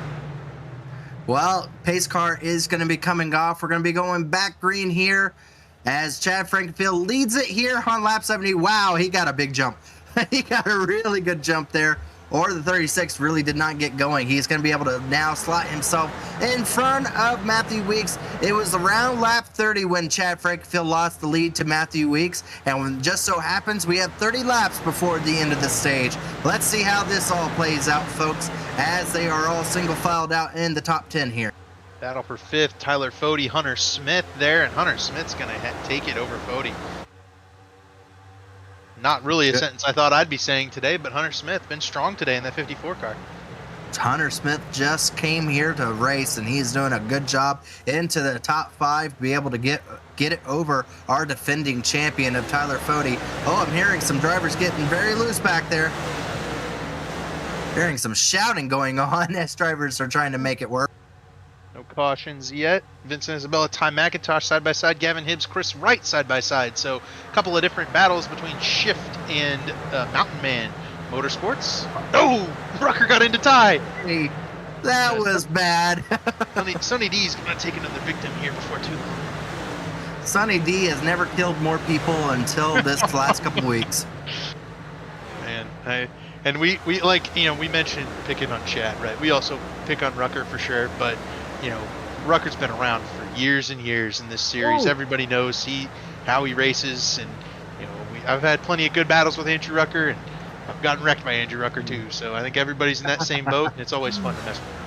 Oh yeah, here comes William White trying to get to the inside. Oh, William White took out Sonny D. Yeah, We almost had to clean up a lot of Sunny D on track there. I got to mention him because we're looking at him just slightly. He's just off the screen back there in front of Ethan Burrell. Got to mention Kachow. Corey Abbott made this one. He's missed a couple of races on qualifying this season, but he does finally lock in to one of our races, and he's been running the Lightning McQueen car, so it's been fun to announce for that one. And hopefully Corey can get up to the front. I think that 73 lacking just a little bit of pace today, but we've seen him. We saw him up front at Daytona and a few other tracks, and he just wasn't able to get anything to go his way. I will say his lack of speed in the Cup car this season does not carry over to the other series. Well known to being a very good truck driver. It may just be the case of the series that he has a little bit of issue. Maybe the Cup car doesn't fit his driving style. Remember at Daytona in the duels, he misses the duel because I think he checked up for one of the wrecks and lost the draft. And the non-wrecks in his duel as an open car, and then at Coda he qualified 7th. And wound up disconnecting from the server, had server issues, and wound up not being able to start 7th, which cost him a good finish. Well, needless to say, we do have some really good racing on the racetrack, taking all over the place. Vincent Isabella right there you're seeing on screen, now trying to take that beautiful looking number 3 car to the inside of the 84. Down the front back straightaway. It looks like he is going to be able to get it side by side going into turn number 3. See if he's able to make this move. Oh, there's going to be contact. Sunny D. Oh, no. Not Sunny D again. Oh, Vincent sideways. Vincent sideways. Hold on completely. Got into the grass. 3 has a little bit of right front damage. He sent us a message under caution. A little bit of right front damage from that incident on the back straightaway, but he said it was driving okay. I don't know if it's driving okay anymore. I think he burned the rear tires off of it. Well, when you take an asphalt car that drives down the straightaways at 200 miles per hour and then put it into the grass, it's not going to drive okay at any point in time. Unless you're Lightning McQueen, right? Maybe Corey Abbott can run that one. Yeah, Kachow. Maybe you just got to turn it right. Casey Hatch right there as well, running just fine in that 14 car. Love seeing Casey out here and doing his best. And this is kind of the back of this front pack, but this is all a group of guys who can definitely get up there and I think hold their own. They're just kind of stuck in the back in the dirty air right now. We've seen Justin Vandermarle in the top 20 in that 80 car, so Ethan Burrell the same, and Ethan's trying to pick his way through this big group of cars. Well, there's definitely a tale of 2 races going on at the front of the field. Robert Hill! Robert Hill sideways saves it. Wow, saving the race. Wow, that was an incredible save by Robert Hill there. Unbelievable job of being able to keep that underneath himself. And for any fans wondering why we aren't showing the front of the field, Matthew Weeks has tailed the front of the field's pace off dramatically from Chad Frankenfield. They're running a gigantic single file line from first to about 17th. Yeah, I was about to say it's a tale of 2 tales at the front. You have Chad Frankenfield, which is trying to set sail like a rocket ship, and we're going to see when it explodes. The rest of the field is trying to do like sparklers and try to last all night. And that's what we got going on at the front. We have everyone single-filed out, focusing. Sparklers last a long. Name another firework. I don't know what kind of sparklers you're using. I know. I feel like they last like a minute. You get like 100 of them in a box. Lasting a minute isn't like that bad of a thing, but I mean, you probably want to be long. Hey. I think we're going away from racing now. Wait, hold on. Fireworks. Don't let many of the wives hear about that. All right. So, I don't know. What are they curious about fireworks? I don't know. What about the snake one, the little fire snake? That thing lasts a while. Yes. All right. Yeah, those last a while. I gotta ask, folks. You make up a saying. I gotta ask. Robert Hill's save, right? It's a save because he didn't spin out, right? I always see the broadcasters on TV see somebody spin out and not hit anything and call it a save. I feel like that is completely false. Do you agree? It's not a save. You spun. Yeah, a save is when you keep it going down the track. Yeah, a save is where you keep control of the car and don't, have to stop and spin yourself out and to lose me, all your track position. A save is would everybody in that position wrecked or not wrecked, and that's the situation. Did that driver do something that most people would have wrecked? I feel like if you spin out, you've technically wrecked. You just may have missed everything. If there was a wall there, you would have hit it. But a save is where a wall was there, you wouldn't have hit it because you were in control the whole time. Okay. So if you drop your soda bottle and you catch it before it falls onto the ground, is that a save? Absolutely. Yes, if nothing's spilled, it's a save. Exactly. But you still shook it up. It's okay. If nothing's spilled, Oh, okay, well, I don't know. You We got 106. We're out halfway here. We got a long way to go. if your mom's not putting you in As long as timeout when you get home questions because here. there's a stain on the carpet, you saved it. I don't know. What did Confucius say about it? What was his opinion on race saves? I don't think he's very big. Confucius They says played in if you chariots. Chariots? Maybe? I don't know. Ancient Greece? How long ago do you think Confucius was? Confucius would be Chinese. Ancient right? Greece, right? Or was he China? He's Chinese. Oh, okay. Who am I thinking? Plato, maybe? I don't know who you're talking about. Aristotle? We're way off track here. Okay, It's all right. Up front here, Chad Frankenfield has the biggest race lead of them all, as we're completely off track here. As Chad Frankenfield has a almost 3.5 second lead. The question is, when does Matthew Weeks finally put the loud pedal down? It's almost like they're in fuel conservation mode right now. It looks like. I think they're letting Chad burn them up. They've let Chad drive away, and everybody's working together here in Ancient Philosophies 101 that we should not be teaching this class. But I will say the class I know about is that Chad Frankenfield's burning the tires off of that 15 car. Yeah, I don't think Chad's worried about tires right now. He's shopping at. Oh, he's gone, and he's back.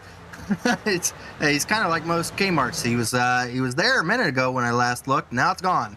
You know, it's up over there. I believe it's the kicking the tires logo repurposed to be a Kmart logo. I think that's the way this is going. No, you turn around in just a second and it'd be a Spirit Halloween store. But since Chad Frankenfield's got quite a bit of a lead here, as he's trying to see if he can beat out the drivers to lap 100. It's going to be questionable because now Matthew Weeks is starting to reel him in the last few laps here. I think that it's the time is nigh for the two pro edge drivers to start tandem drafting, as it were.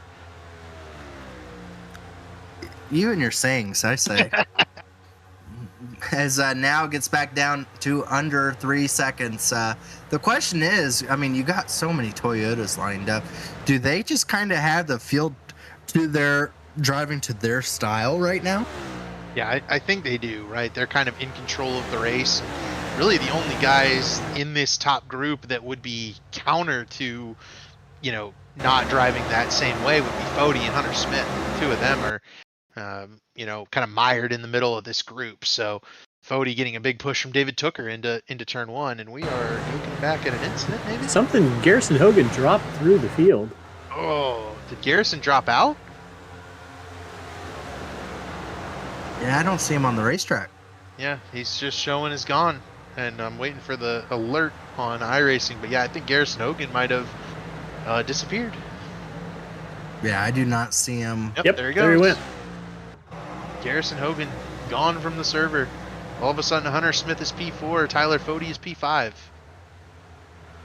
And that gets rid of one of those Toyotas out of that line. Oh, Chad Frank left a while there for a bit too. Chad has been doing that for several weeks now, and I'm. Yep, Garrison Hogan packet loss there. There it is. Tough break for Garrison Hogan. He was up in fourth spot, having a really strong run. Call it a mechanical failure. Yep, right? mechanical failure. It's the iRacing's version of the mechanical failure. Well, they did patch, I think, that chance of a mechanical failure. A real mechanical failure, yeah. A real one in iRacing. There was a 1 in 1 million chance that your engine would just unexpectedly explode on you. And I think back in, but he's going to be a couple of laps down. Yeah, I think iRacing justifiably decided, well, that's just a meme, and got rid of it. Yeah, I think that's I think there's something to that, and I think we have lost something where engines are so reliable nowadays that I don't think anybody ever really loses an engine in real life racing. But if you've booted up your computer to run 160 laps in the Brickyard 400 and your engine blows on lap 150, you're not going to be real happy with your experience. I mean, this is a simulator you're paying to utilize, and you know, I wouldn't want my engine exploding on lap 150 of a 160 lap race where I spent 3 hours, you know, giving it my all running for this Black Magic Brickyard 400 as Gavin Hibbs just pounded the wall off of turn 2. Pounded the wall, yeah. Yeah, Ethan Sinley's going to lose a little bit of position here, too, of getting stuck onto that. Oh, that wasn't clear. Oh, That boy. roll's checked out for Ethan Stanley right there. Oh, boy. I think you're onto something. I think iRacing should have packages on different prices, like engine packages, and the more you pay, the less engine problems you have. I think you're getting into the game Ready Player One now, right? I was gonna say I think that's the opposite of what I'm saying, Gerald. Oh, okay. Yeah, My I think bad. if you pay for it, you should be reliable. Maybe you get it for free, and you know you If put you your pay engine blows more, every it's more other reliable. race. I don't know. It doesn't work in today's market, I don't think. I think you have to pay for what you get. Garrison Hogan has rejoined the field 2 laps down 37th. I'm going to take a shot in the dark here and say Chad is not going to win this stage. It is Yeah, coming down fast. That's more like a shot in the light. Yeah, well, yeah, true. Chad Frankenfield is driving a sprint car out there, and not in a good way. It is sideways out of these turns, and he is losing time. 0.3, almost 0.4 of a second there on Matthew Weeks. Here comes the train. It's a calling.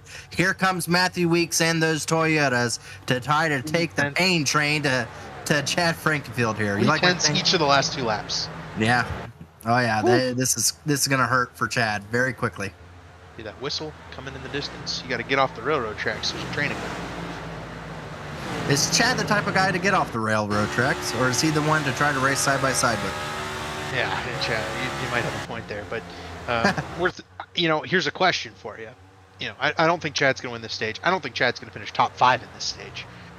Does Chad realize that and try to short pit this final run? I think he tries to hold him off as long as possible, gets completely sideways, and loses and falls outside the top 10. That's my guess. He's going to try to win this thing, and I guess I'm trying to give Chad a lot of, thinking smart, thinking ahead credit here, and I think Chad's think ahead is I'll just run into them.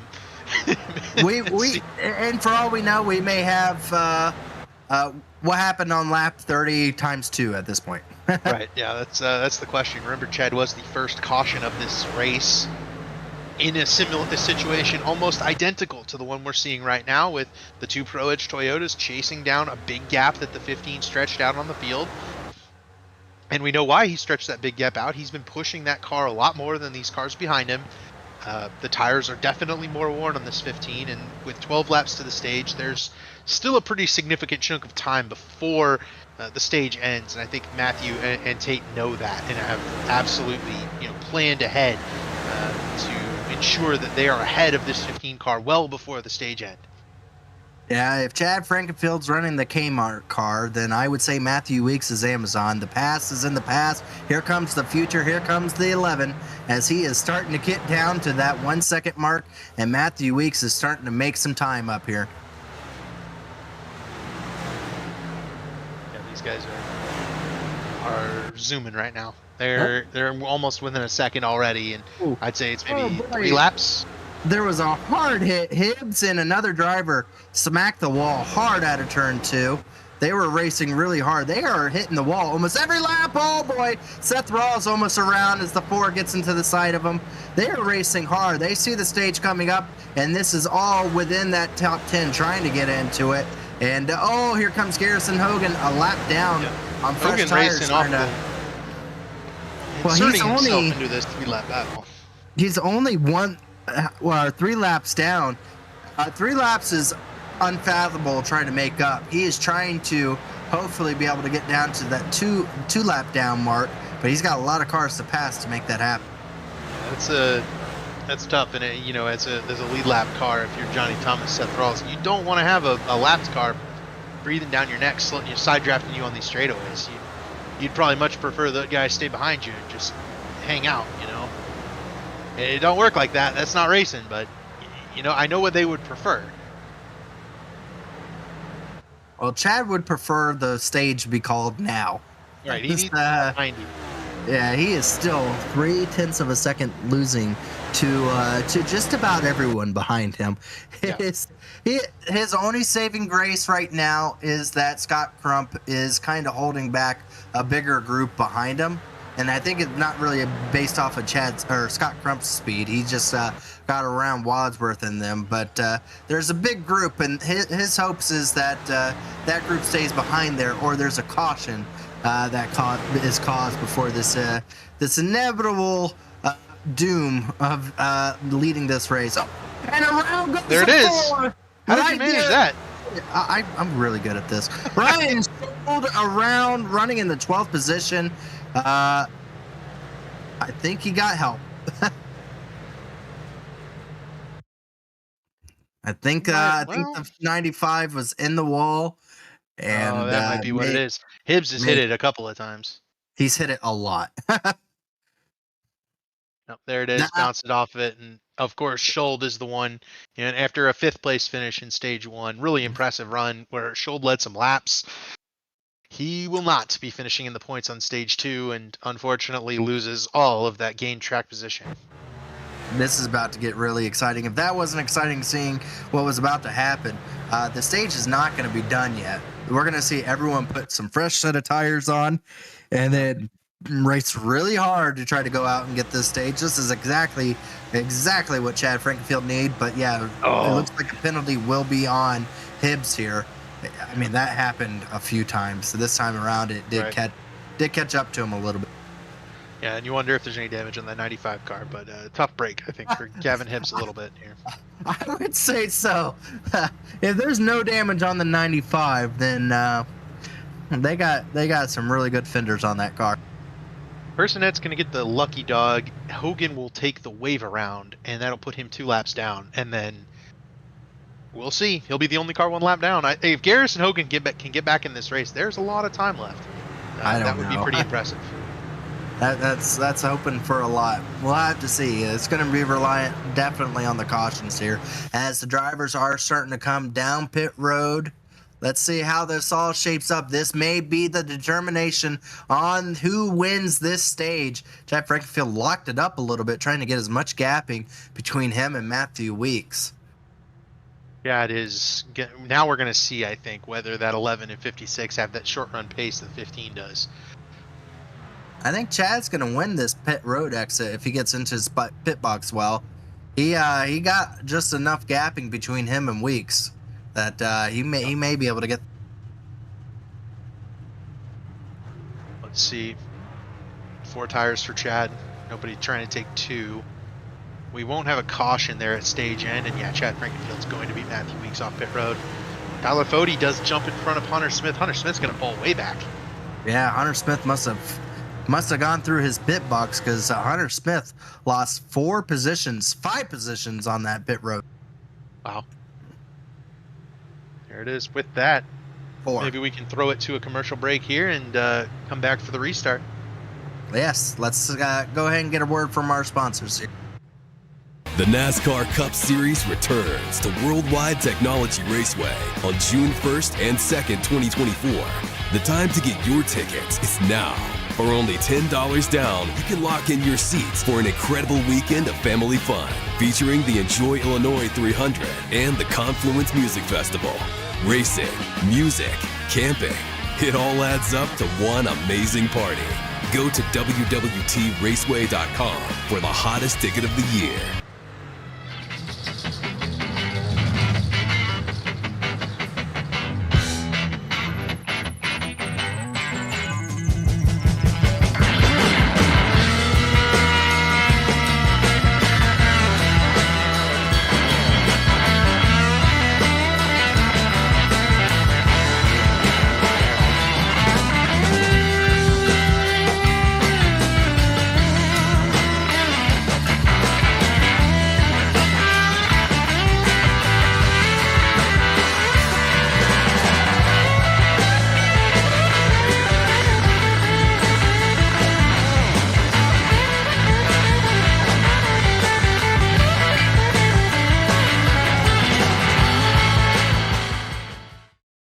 Racing isn't easy, but experiencing it is.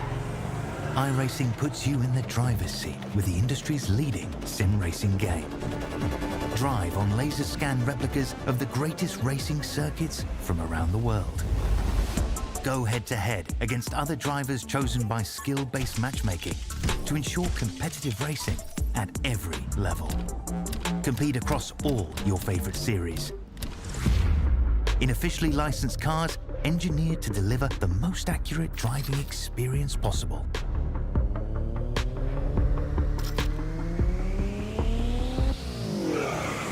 Join a race or host your own with players from across the globe.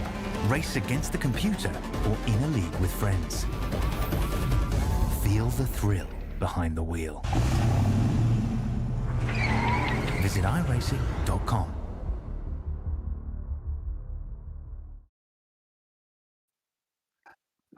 Oh, we're going to go back green here. Back at the front of the field. Green flag. We have 6 laps left to go in this event. Chad Frankfield able to clear himself in front of Matthew Weeks. Here comes Tate Lytle to the second place in the 56 car.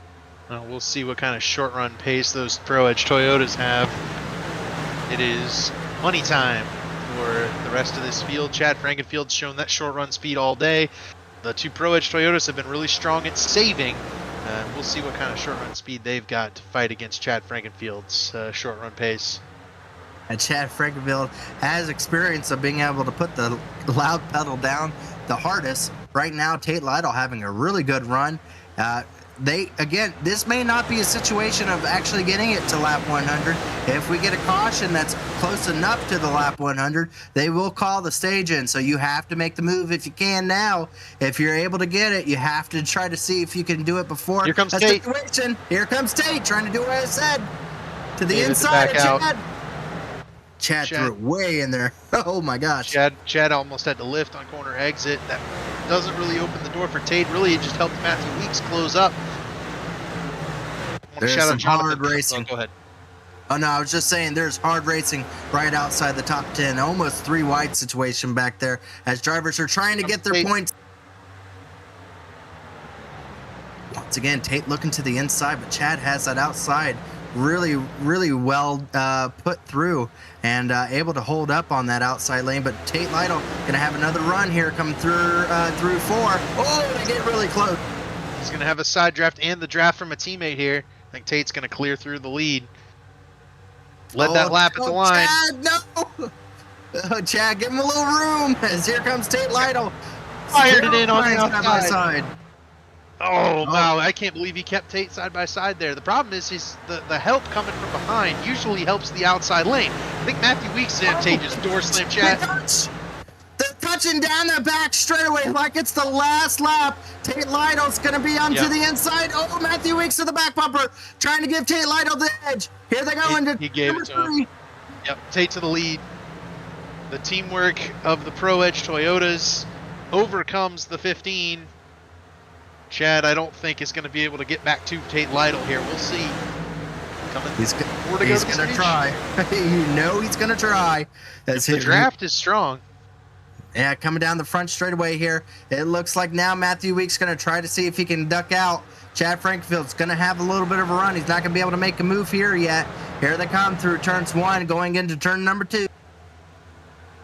Chad up here, it's a dogfight. You know, he split up these Toyotas. They don't have that teamwork anymore.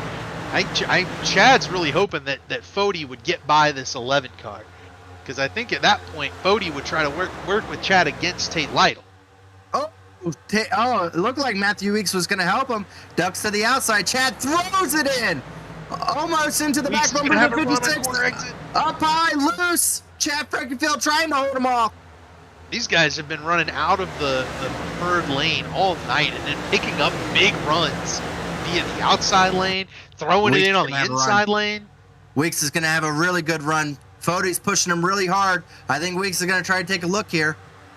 Not able to do it. Fody unable to use that momentum to get to this 11 car. He's got to stick in 4th spot. Jonathan Cutlip, David Tooker, Ethan Stanley, Hunter Smith all looking on, and then it's a gap back to Scott Crump and Ethan Burrell at 9th and 10th. How about Ethan Burrell? He's come back up to 10th. Picked it up on those pit stops. This car does a really good job of being able to get repaired. Here comes Matthew Weeks. Now taking a look to the inside. Once again, Chad Frankenfield trying to hold it off. That's giving a little bit of space to Tate Lytle, exactly what he needs. Here they come around turn number 4 to only have 2 more laps before the end of this stage. Yeah, Chad holding Weeks back, but that's just going to allow Tate Lytle to pull away. Here comes Tyler Fody now. Fody helps the 11 car. I think Fody might just want to shuffle Chad out. Oh, they're going to have a big run again. Again, is Weeks going to take a look? No, he lifts once again to stay in behind Chad Frankenfield. That is causing a big stack up behind them as they are all right on top of each other, all trying to get as many points as they can before the end of the stage. Yeah, this is backed up. Hunter Smith to Scott Crump. Ethan Burrell's almost caught this front group as well. And it's this jockeying and racing for second spot between Weeks and Chad that's slowing these guys down. As Hunter Smith's going to go for 7th, he thinks better of it. This might be just enough gapping for Tate Lytle to get out. He got loose. Loose. Oh, he's going to be able to duck right back in front of Chad. Chad's going to be right on his back bumper. That almost ended here. Here we go. Here we go. And I don't think Weeks is going to help Chad very much. He might even go to the inside, but Chad's trying to put a block on him. Oh, Weeks is going to go to the outside. He's going to have a run. He may have the preferred spot here. Chad's going to throw it in there, but so is Weeks. Side by side coming out of turn number 1. Oh, they get so close. Weeks into the wall. I think it's just the graphical. The wall hit. Oh, 92 car way up the racetrack. He smacks it off the fence. Stanley with big damage. Oh boy, they're all pushing hard. Some of them push too hard. And now Here Weeks comes able to Fody get on Chad. Is Weeks going to have a run? Oh, he backed out. Oh, man, I don't think Weeks is going to be able to get back to Tate here. Oh, Fody into Chad. They hit. They are not done hitting, I don't think, before they get to this line. Chad Frankfield's going to have the run to the outside. Fody not able to get to it, though. Tate Lytle is going to sweep your stages in this Black Magic Brickyard 400. Matthew Weeks second. Chad Frankenfield holds them off for third. Fody, Jonathan Cutlip, David Tooker, Hunter Smith, Scott Crump, Ethan Burrell, Ethan Stanley completes the top 10. Stanley is going to have the biggest, I think, wounds from this racing here, as that car is going to have some damage and I think fall back. How we can even read the number 15 on the side of Chad Frankfield's car is impressive, as he about had all of it rubbed right off there. Weeks into the wall a little bit there on entry into turn number 4. So now they have a chance to take a breath. The question is, do they go back into tire saving mode? Chad Frankenfield, we know, is not about that game. He is all about trying to press hard, and you see it here now starting to put some pressure back on Matthew Weeks. So again, now that they've got the stage points, what type of racing do they produce here? Yeah, I think these two try to tandem draft a little bit again. They have shown the ability to perform some really excellent teamwork, have Matthew Weeks and Tate Lytle, and we saw it exhibited last week with this Pro Edge group. They had 4 of the top 4 at one point in Phoenix, and one bad restart misshift for Matthew Weeks was the difference between a top 5 finish. I think he finished like 15th in that race. So now obviously Weeks has mentioned his struggles with this Brickyard 400, leading on the last lap, finished second at one point as well. He's looking for a checkered flag. I don't think there will be teamwork when you get down to lap 159, but until that point, I think those two are going to try to make it a battle between themselves.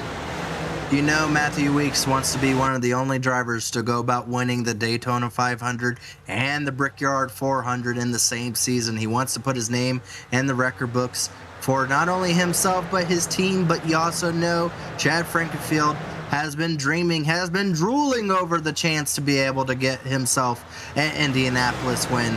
This might be his best opportunity so far this season to be able to do that, as great racing all through the field here. We do have a little side-by-side action a little bit farther back.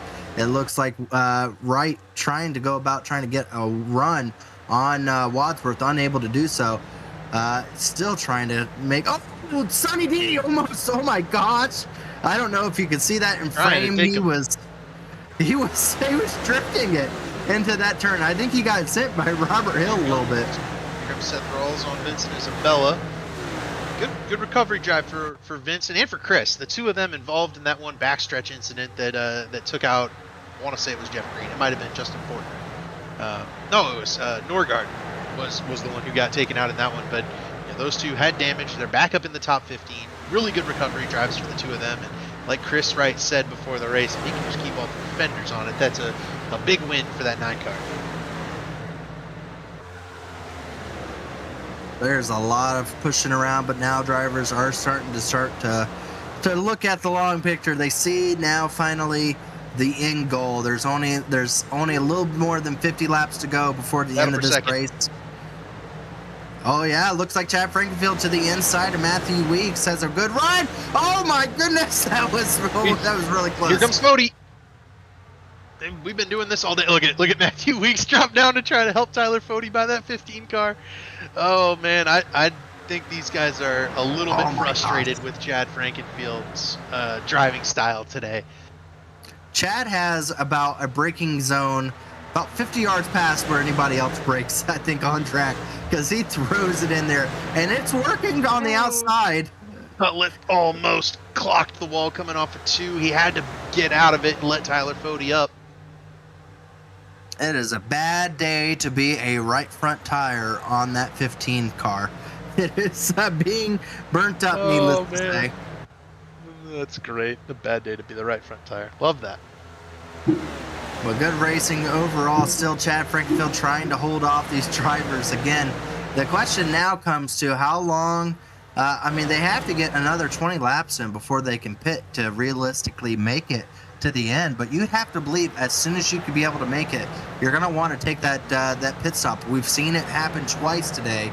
Early pit stops have been a game changer, a race changer for drivers, as they've been able to pick up a ton of positions due to strategy of cautions and how it all works out. When you have a track where you could pit and still realistically be able to come out on the lead lap, situations like that forces drivers to have to pit as soon as it becomes available. Absolutely, yeah, and because you don't go a lap down, that's the big key, right? You don't go a lap down, you get those fresh tires. Even though you don't have to draft, you still run faster laps than the front pack of cars, and you're able to stay on that lead lap until they pit as well. I want to point out, at the risk of jinxing the hell out of him, it's very possible that I do. Brent Jones is sitting 20th in that 89 car. It's clean. He hasn't run into anybody. It's a good-looking car, fresh paint scheme. Pretty proud of the effort from that old 89 Brent Jones today. We haven't called his name out yet, but he's putting a gap on Casey Hatch right now for that 20th spot. I did want to showcase this car if we could take a look at it. You're right on the dot. What a beautiful looking car that 89 has tonight here. Let's see, Dave's. There we go. Dave took a nap on us. Had to find it. It's long. It's all good. Well, Rebot, what a pretty looking car there for Brent Jones here tonight, having a really good job. I also want to showcase Michael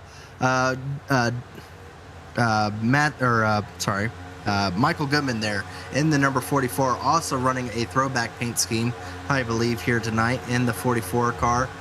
Very pretty looking car as well for him. Love the checker flag patterns on that car. I can see. I know he said which throwback it was to. I'll leave that to you. Like a steak and shake car. Kind of looks like the car we use for the gauntlet, to be honest with you. 1994 Brickyard 400 throwback for Danny Sullivan is this 44 car. Okay. I've never heard of that driver, but that's great. Never heard of Danny Sullivan? Goodman. No, I have not. Spun in front of Mario Andretti and still won the 500. Spin to win. There were, 80 cars that showed up for the 1994 Brickyard 400? I'm sure a bunch of them didn't actually race them. I think this one might have been one of them. Well, it looks like Matthew Weeks is starting to gap a little bit on Chad Frankenfield. I think it's starting to catch up to Chad, all those dive bombs into the turns, and he is starting to lose touch to these Toyotas. A driver like Tyler Fody sees that and has to know he has to try to get this pass made before too long, or those Toyota cars will have the run of the field up front here. And Tate Lytle and Matthew Weeks have done just a marvelous job of controlling this race, right? When Chad wasn't the number one guy up there. Neither of them gave up the lead, other than when Ryan Schold picked up that lead via the pit stop. And the two of them have been pretty much in control of this thing from the get-go, with the exception of the times they've kind of let Chad wander out ahead and then run it back down. Well, before we get going into these green flag pit stops that may be coming here in the next 10 laps, let's go ahead and give it over to Dave Huckleberry here as he gives us our sponsor shout-outs here for tonight. All right, gentlemen, our series sponsor, as always, is Belly Up Sports, the internet sports bar sports commentary via podcasts, forums, and articles on topics ranging to nearly every sport. It's not your usual sports site. Check them out on X or at bellyupsports.com. Our race sponsor tonight is Black Magic Designs. Black Magic Designs is a small team of custom iRacing car painters and photographers dedicated to a quality customer experience with paint starting as low as $15 per car. Find us on Facebook or Discord, Black Magic Designs, where the paint is worth 2/10. Premier sponsors, Blue Egg Marketing. Blue Egg is the marketing department for small businesses.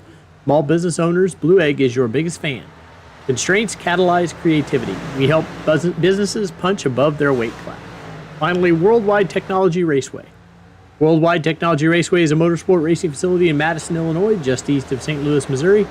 It features a 1.25-mile oval track that hosts the NASCAR Cup Series, the NASCAR Craftsman Truck Series, and the NTT IndyCar Series. It has a 2-mile infield road course used by Trans Am, SCCA, and Porsche Club of America, a quarter-mile NHRA drag strip that hosts the Midwest Nationals event, and the Kartplex, a state-of-the-art karting facility. And those are our sponsors for this evening. We do appreciate our sponsors, our series sponsor, Belly Up. Without them, we wouldn't even have the Simply Racing podcast that I host on Thursday nights at 8 o'clock that reviews these races after the fact, and really appreciate all of our sponsors here. Real quick, Mark Murphy, do you got us? I want you to tell me who's your favorite paint scheme out there that you see right now?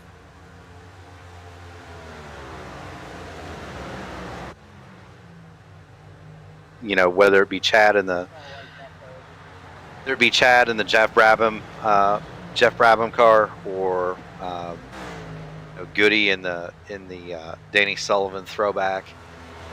I was at that first Brickyard 400, so a couple of quick things about that. There were more than 90 cars that entered.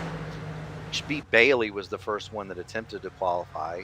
Dick Trickle was the fastest car to not make the field. Danny Sullivan did make it in what was called the corporate car of Indianapolis, and that's going to be my favorite so far. Is Goody in the Danny Sullivan car. That brought back a big smile to my face. I remember going to that race, so it was a good one. There you go.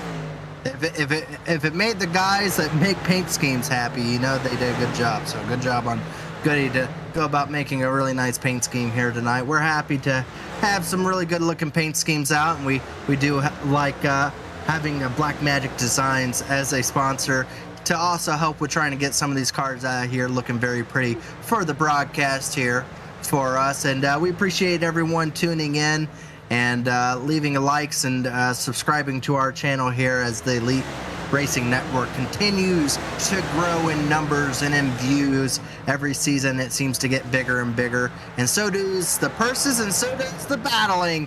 And speaking of battling, here comes Tyler Fody, finally trying to see if he can make a charge on Chad Frankenfield for that third position. We have 3 different snarling packs right now. This first pack's been pretty tame. Those guys are kind of singled out behind Chad Frankenfield. They might be saving fuel to some extent. The battle for 13th has been raging. The battle for 20th, I'm shocked they haven't wrecked yet. I've seen Gavin Hibbs throw it completely sideways. Seth Rawls has made this dive bomb move on Chris Wright about 4 times now. It hasn't worked yet, but he's still throwing it in there. Sonny D almost took another one in this battle as well. So it's just been a bit of a crazy showing from this back group from 13th on back. I love your verbiage. It's you may end up getting us restricted into a different age category with snarling and different words like that into it, but I do like it. You are right on the dot, though. The battling is starting to really intensify here. You see there, Seth Rawls trying really hard to get around that number 9 car of Chris Wright. Chris Wright this season seems to be very aggressive on being able to try to block people and hold people back. And right now you can see the group of cars he has formed behind him trying to battle their way around him right now. And you've got Seth Rawls, Vincent Isabella, Jesse Racimus, Andrew Rucker, William White, and Brett Jones all in this front pack. And a number of these guys are having really good runs. Racimus sideways off corner exit. Vincent Isabella is going to get that spot. I think that's for 15th right now. We're getting closer and closer to green flag pit stops, I believe. We're probably about maybe 5 laps out before we start seeing drivers starting to come down, and you're seeing it now. They can be aggressive. They're trying to take the initiative here and try to make these passes if they can. But overall, it still seems like that high lane has the advantage on holding them back. As boy, these guys are definitely taking some Indianapolis home with them, with how many times they've tapped the wall. Oh, Robert Hill just got really loose on corner exit. It's going to open it up for Justin Fortner for that 20th position. Man, the battling back in this group has been so intense that we did miss Chad Frankenfield finally getting bypassed by Tyler Fody and Jonathan Cutlip up front. I also want to note that Ethan Stanley has pitted. He is currently 35th, well off the back of the field now, but he does have fresh tires. And then I want to note that in so pitting, that has put Johnny Thomas into 10th here in the Brickyard 400. Good run for that 91 car. He always shows up to the big money making events here, and needless to say, back at it again here for the Brickyard driver. That I think you're right on point there, saying that he's very similar to Mark Martin. He will outlast them all if it comes down to it. Johnny Thomas doing a really good job. Now enters into the top 10 there. Driver that I have to keep note of, Hibbs back there racing with Kachow there of Lightning McQueen, Corey Abbott, racing really hard to try to get back up to the front, but they are all on top of each other right now in this back position, and almost 3 wide up there. Casey Hatch, Ryan Schultz. Schultz the one spun out after Hibbs bounced it off the fence. Schultz making more progress than Gavin Hibbs through this pack of cars. Schultz up here at the front of the pack. Hibbs in the wall. And my there's gosh. Hibbs hitting the wall again. He hadn't done that all night at all. No, he's not made sweet contact with that wall multiple times here. He's gonna get a restraining order before too long if he keeps tapping it. But yeah, needless to say. Oh, there he is again. There he goes again. Oh no. We need a black. It's like Darlington. When we go to Darlington eventually, we're gonna need the Darlington stripe counter, Indianapolis stripe counter for Gavin Hibbs. He's bounced it off the wall quite a number of times tonight. Yeah, it's been a little rough for him going on here as of late. As he's almost driving like a blind guy using the wall as braille. As he gets the wall again. Keep it on here enough, we might see this car finally come to its demise. Chad Frankenfield lost 5th to David Tooker. Scott Crump and Ethan Burrell have been having a pretty strong battle there up at 7th. Crump has kind of won that battle for now, but both of them bypassed Hunter Smith in that 54 car. Yeah, they're going to have to come out with a rule for Hibbs back there. I mean, he's wall riding at this point. So it's not Evan. We're not at Knoxville. Yeah, we're not. In Indy. Yeah. Where's the dirt track in Indy? Oh my gosh, he hit it hard that time. He hit it really hard. He's going to lose a few positions. Like 4 times too. Yeah, I mean, yeah. So, St. Lionel and Matthew Weeks have pulled a 3-second gap on Tyler Fody and others as we go on board with Gavin Hibbs to try to see, Gavin, where are you going wrong here, man? I think his commitment to this outside lane on exit, that's where on it goes corner wrong. exit, yeah, it's pushing up, and he's just not taking it into account that there's a wall there. And that's what the tight race car is going to do. It's going to afford these drivers more difficulty on corner exit, and it's going to, kind of intensify that pushing feeling, especially behind another car. And you can see he almost hit it there. Yeah, he's racing this racetrack kind of like how I play bowling. I put the guardrails up because I know I'm going to be hitting the wall a few times. So that's how I view this. But yeah, he did a lap. We saw it. We were on board. He did a lap without making wall contact. Congratulations to him. 3 wide there, Seth Rawls. And looks like the 70 there. Oh boy, that was close. There's a lot of hard racing right now, right there in view. as looks like Sonny D and Vincent Isabella almost make contact as well in that turn. So Vincent lost made a number of contact. spots. I think they did make contact. Are you just going to call him Sunny D now? Yeah, that's him, Sonny D. Sonny D. I like it. I like his paint scheme. I do like the Sonny D paint scheme, as that's probably one of the brightest ones out there. As I like Sonny D over Rucker. So You got Sonny. You got Sonny D. You got Vincent's 3-car, and you got Mellow Yellow all right there. All the bright schemes are running next to each all other. the bright ones. Ethan just went past Chad without incident. Yeah, I was just about to say Chad Frankenfield is slowly sinking. He's going to pit soon. You'd have to believe he's going to be one of the first ones to come down pit road when it becomes viable. Tate Lytle and Matthew Weeks have turned this race into a 2-car race. They're 4 seconds ahead, and they are flying. They are obliterating this group of 6 or 7 that's kind of trained out behind them. A couple of them have been held up by Chad Frankenfield, but even when Tyler Fode, Jonathan Cutlip, and David Tooker Hunter Smith just walled it. Oh, he hit the wall pretty hard too there. Kept it going straight, but that's going to be he's crinkled. That's going to be some significant damage for the 54 car. We do have some cars that had just gone down pit road. Gavin Hibbs, one of those that came down. Another few other drivers have come down as well, taking on tires here. You think you're going to pull the right front fender out on Gavin Hibbs' car? I don't know how they can get the tire out. To be honest, with all the concrete that's probably poured inside there. Here comes Chad. We called that. He was going to be pretty early on, and it is the case here. Chad Frankenfield's going to come down pit road and try to salvage a good finish here, as he's been dropping quite heavily here. Yep. We'll watch Chad's pit stop. Just want to note, when Tyler Fode, Jonathan Cutlip, David Tooker did get by Chad, they still continue to lose time to Tate Lytle and Matthew Weeks. Those 2 Toyotas are kind of in a world of their own right now, and it's going to take a miracle for the race winner to not come out of that group of 2. Yeah, the Toyota's super strong here so far. Tate Lytle and Weeks are going about a little over a tenth faster than the field right now. Saving tires has been their key point here, and it's playing out here. Brent Jones checked up late for turn 3. Will lose a spot to Ryan Schold and Scott Crump down pit road. That's a driver I'm surprised we haven't actually heard much about, Scott Crump. He's usually a little higher up in the field and has been outside the top 10 or right around the top 10 for the majority of the race, and he's going to try to see if he can play a little, for a little bit. Yeah, he pits from 6th here, and I think that car is coming to him. I think Scott's playing this one a little bit cautious, right? He tried the whole let me just lead every lap thing last week. Didn't work out for him. Now this week he's playing it a little bit cautious, a little bit safe, trying to just pick up a nice strong top 10. The question is, are we going to have a caution here soon? Because I am watching, there's a lot of people making contact with the outside wall, and Vincent Isabella makes contact going into the wall, going into the turn there. Shoots way up the racetrack. It's going to lose 2 more positions there. So question is and see, the issue with these guys back here, they have to stay out. A huge group of them. Yeah, there is.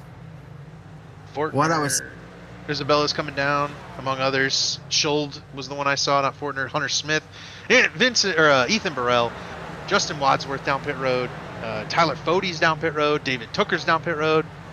Bunch of guys coming down here and trying to grab their tires and get maybe a couple of laps fresh on Tate Lytle and Matthew Weeks. Again, you'd almost say, you want that advantage of being the driver that has the newest tires when everything goes back on racetrack here. You want to stay out longer, but you got to do just like what they're doing now. Leaders in. You have to come down pit road, even though you can go out longer. When you see the rest of the field come down, the chance of a yellow causing you to lose a lot of track position, it's going to force these drivers to have to come down pit road, and that's what we're seeing with Tate Lytle there and Matthew Weeks finally coming down to get some tires. Jonathan Cutlip, Trey Holmes also down pit road. That turns the lead over to Johnny Thomas, who is one of the standard pedestal guys for just going long and seeing what happens. And he's got 10 seconds on the next car, so Johnny's not under any sort of pressure. Going to be able to run some clean laps by himself and see what he's got. At the very least, he led a lap, picked up some bonus points, and I think he'll be down shortly. But hey, gets a lap led. Good run for Johnny Thomas. Doesn't look like any mistakes from the 56 or 11 on pit road, and they're going to come out nose to tail. And they're going to continue to push and help each other try to get an advantage here. So you'd have to believe Tate Lytle and Matthew Weeks are going to be in kind of a cordial agreement of just trying to go out and leave the field at this point. Chad Frankenfield just about wrecked it off of 2. He's going after Tyler Fode on the back straightaway. Seeing a couple drivers getting some maybe some pit road This penalties. is a wreck here. waiting to happen right here. This is this is a well-known thing to see is Tyler Fode and Chad Frankenfield racing They're just hurting each other hard. now. They're just Yeah, hurting each this other is right not- now. This is not not productive. Brent Jones down pit road. It's just Johnny Thomas, Jesse Racimus, Chris Wright, Wyatt Knadel, Robert Hill, Mark Rabilis, and Michael Goodman. The car's yet to pit, but most of those guys don't really have anything to lose. They're just hoping for a caution right here. And we're getting closer and closer to only having 30 laps to go in this event. As for the most part, it's been fairly green flag racing here. And our biggest green flag run, I think we're just coming up on that marker here as these drivers are starting to come down pit road slowly and surely. Right now, Tate Lytle up to the 8th position as looks like Wyatt Knadel has just come down pit road as well. Yep. So we're quickly. Oh, Sonny D almost ended up with another one. Yeah, I think that is Andrew Rucker coming off of pit road there, trying to find his way back around. Johnny Thomas put himself back on the lead lap, and will do so here. Almost time for Johnny, I think. I think he's dropping a lot of time, but he had 10 seconds back to Chris Wright, so I think it's safe to stay out a couple of laps in terms of being able to finish about 10th for Johnny. But if he continues to drop track position here, I think he's going to give up that gap, and that puts him back in the muck, right, where those guys were racing really hard, and Johnny had cleared that. So I probably would have hit him a couple of laps ago, but hey, I'm not the crew chief. Yeah, the question I have, I mean, what do you gain as Johnny Thomas of staying out this long? I mean, you're not going to gain these. You see how hard it is to pass. You're not going to gain these positions back easily. I just don't see the point of staying out this long. It's not like you're trapping a lot of people a lap down. Right. I mean, there's already over 30 cars on the lead lap. Yeah, there's just no advantage at this racetrack to staying out that long. Yeah, and Johnny's one of those guys who will just try something different to be different. He's got some partners in this regard, right? He's got Jesse Racimus, Chris Wright, and Robert Hill following suit, but ultimately I think it's a fruitless effort for this group. They're going to need something drastic, I think.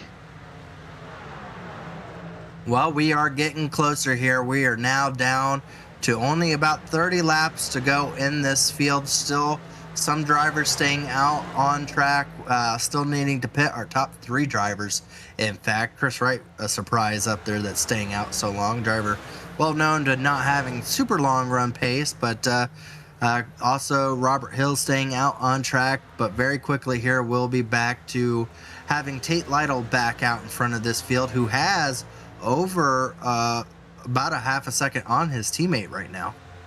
Yeah, then Tyler Fode, Chad Frankenfield would be the next duo. Then it's Scott Crump and Ethan Burrell.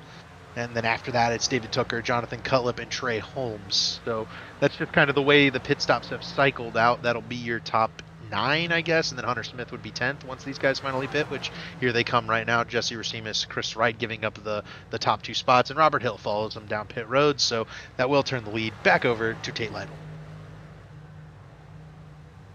So here we go with 29 laps to go. Tate Lytle back out in front.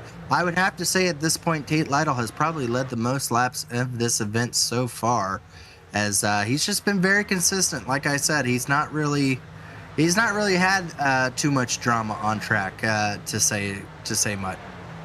It's either him or Chad. They've both been out in front for quite a lot of this one. I think probably 40 laps each. Tate might have him, but it's pretty close. I think if we continue going green here, I think Tate's going to end up with it, guaranteed at this point. Weeks has pulled up on him. He has. He's gotten it down to within 0.3 of a second. So slowly starting to gain back on his teammate there. Again, Matthew Weeks, well known to say that he wants this to be his night at Indianapolis.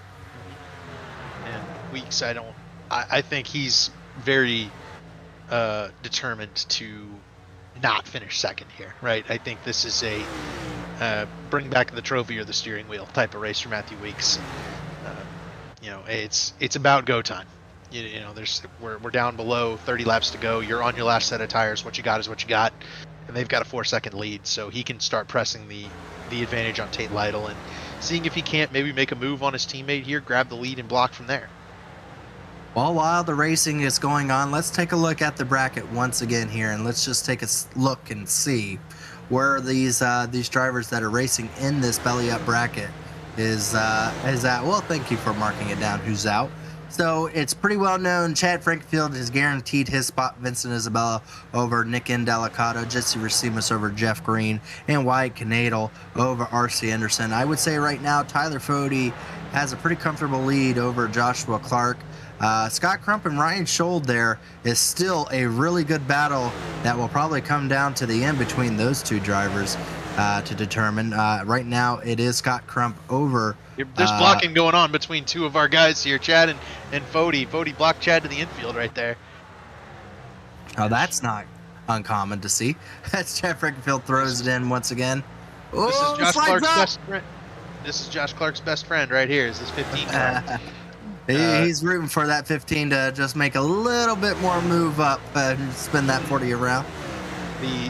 The big question with regards to the bracket is, do we get that late race caution? I think we've got a lot of these set in stone. Yeah. If the late race caution does not come, it would be Fody, Crump, Crump, Tooker, and Lytle all clear, but that late race caution could provide to be catastrophic for those already trying to use the Sharpie on their brackets for any of the four, any other than the four that we already mentioned as crossed off.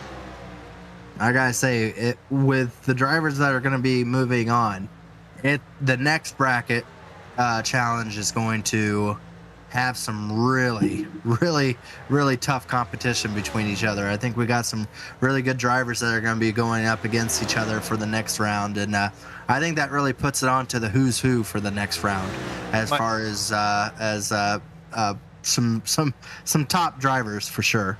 For my own use and maybe for everyone else watching, what's the prize for the top of the bracket? I think you win money. Yeah, I think there's $100 on it might be $100 cash prize, which that's a pretty significant amount. That's your iRacing subscription for a year. So yeah, that pays for buying the whole service right there. And I think there's enough craziness in this league and in this race car that Wyatt Canadle not out of it, right? I mean, we talked about how some underdogs have come through and some favorites have fallen out, and Wyatt Canadle is one of those guys. He hasn't really won a whole lot, but you don't have to win in this bracket challenge. You just have to beat the guy you're racing against. Absolutely. Yeah, so that's going to be an interesting thing to keep an eye on here, as the lead is now between the first and second driver. Yeah, they have now gotten out to a 5-second lead over Tyler Fody there. So needless to say, without something catastrophic happening to those Pro Edge drivers, it might be another 1-2 finish for Pro Edge here at the end of the. Yeah, they're certainly well on their way to doing that, and David Tooker's not that far behind Tyler Fody for that third spot as well. So that would be 2 consecutive full podiums for that group. I think Fody, Frankenfield, Crump, and Burrell certainly working hard trying to make sure that doesn't happen again, but they have not been working together at all. That group of 4, especially Fody and Frankenfield, they have been fighting each other, battling side by side, and in doing so have lost more and more time. I think he made contact this time going in for the first time, and he shot up way up the racetrack there for Gavin Hibbs there. I don't think Hibbs' car is going to pass post-race inspection. It's the skinniest car on the track. I think it's gonna miss narrow. It's definitely It's going to be the heaviest car because it's going to have so much concrete shoved up in it.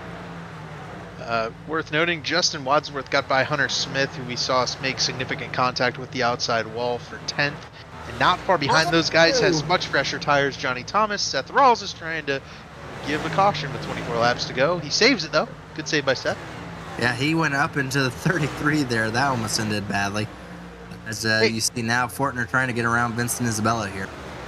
How about a Leighton Norgard right there in that 33 car, you know, while we keep an eye on our battle between Fortner and Isabella, and I think Fortner just takes that spot. Leighton Norgard crashed hard I thought his race early was in this done. race. Yeah, he's up to 16th. I can't believe that. I cannot believe how well that car is still going with that wreck that he had early on. I mean, he slammed the inside. That it wasn't a caution, but it should have been with how hard he hit. Yeah, he and Vincent Isabella taken out in that wreck. We also had this car right here, Ryan Schold, spun out on the back straightaway. We had our 4th place car spun out at one point as well. And then that 6th place car, the yellow and black number 37, that one's been nose first into the wall, courtesy of that 4th place car, Chad Frankenfield. So a lot of really good comeback drives here tonight. Definitely guys that we should shout out because they've been really good at persevering through this full distance 160 lap Brickyard 400. Yeah, it's been great racing. Right now, it's broken up quite a bit throughout the field. A lot of tandeming, trying to get drafts going to help each other out, to try to make it easier. Right now, Scott Crump and Ethan Burrell are trying to help each other because they see a struggling 15 in front of them. And they realize that if they help each other, they have a good shot to go up there and get wrecked by the 15. I mean, get around the 15.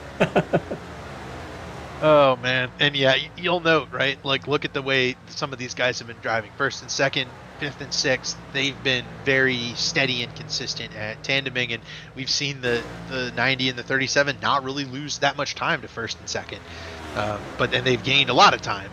And you'll note the cars that are fighting, diving side by side, those are the ones losing time. And racers race, but sometimes you also got to, get to the end of the race. And a lot of these guys know, this is the time to get to the end. Fight for your position when it's, not going to cost you additional time on the racetrack and additional positions later on. Absolutely. Again,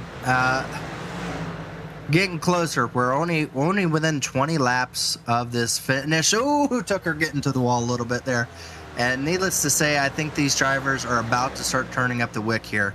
They kind of been setting the groove, trying to get into a rhythm here, but they do start seeing that this race is coming down to the end. And even though they know that the lead is pretty much out of reach between them, they do see themselves being able to at least gain a few more positions. And we're about to see drivers start pushing it a little bit harder. David Tucker, one of them, is trying to get on the gas earlier and earlier. He wants to be able to get up there with his teammates and have a good finish. As I think we have another driver coming down pit road again. I think that's Ethan Stanley maybe calling it a night here.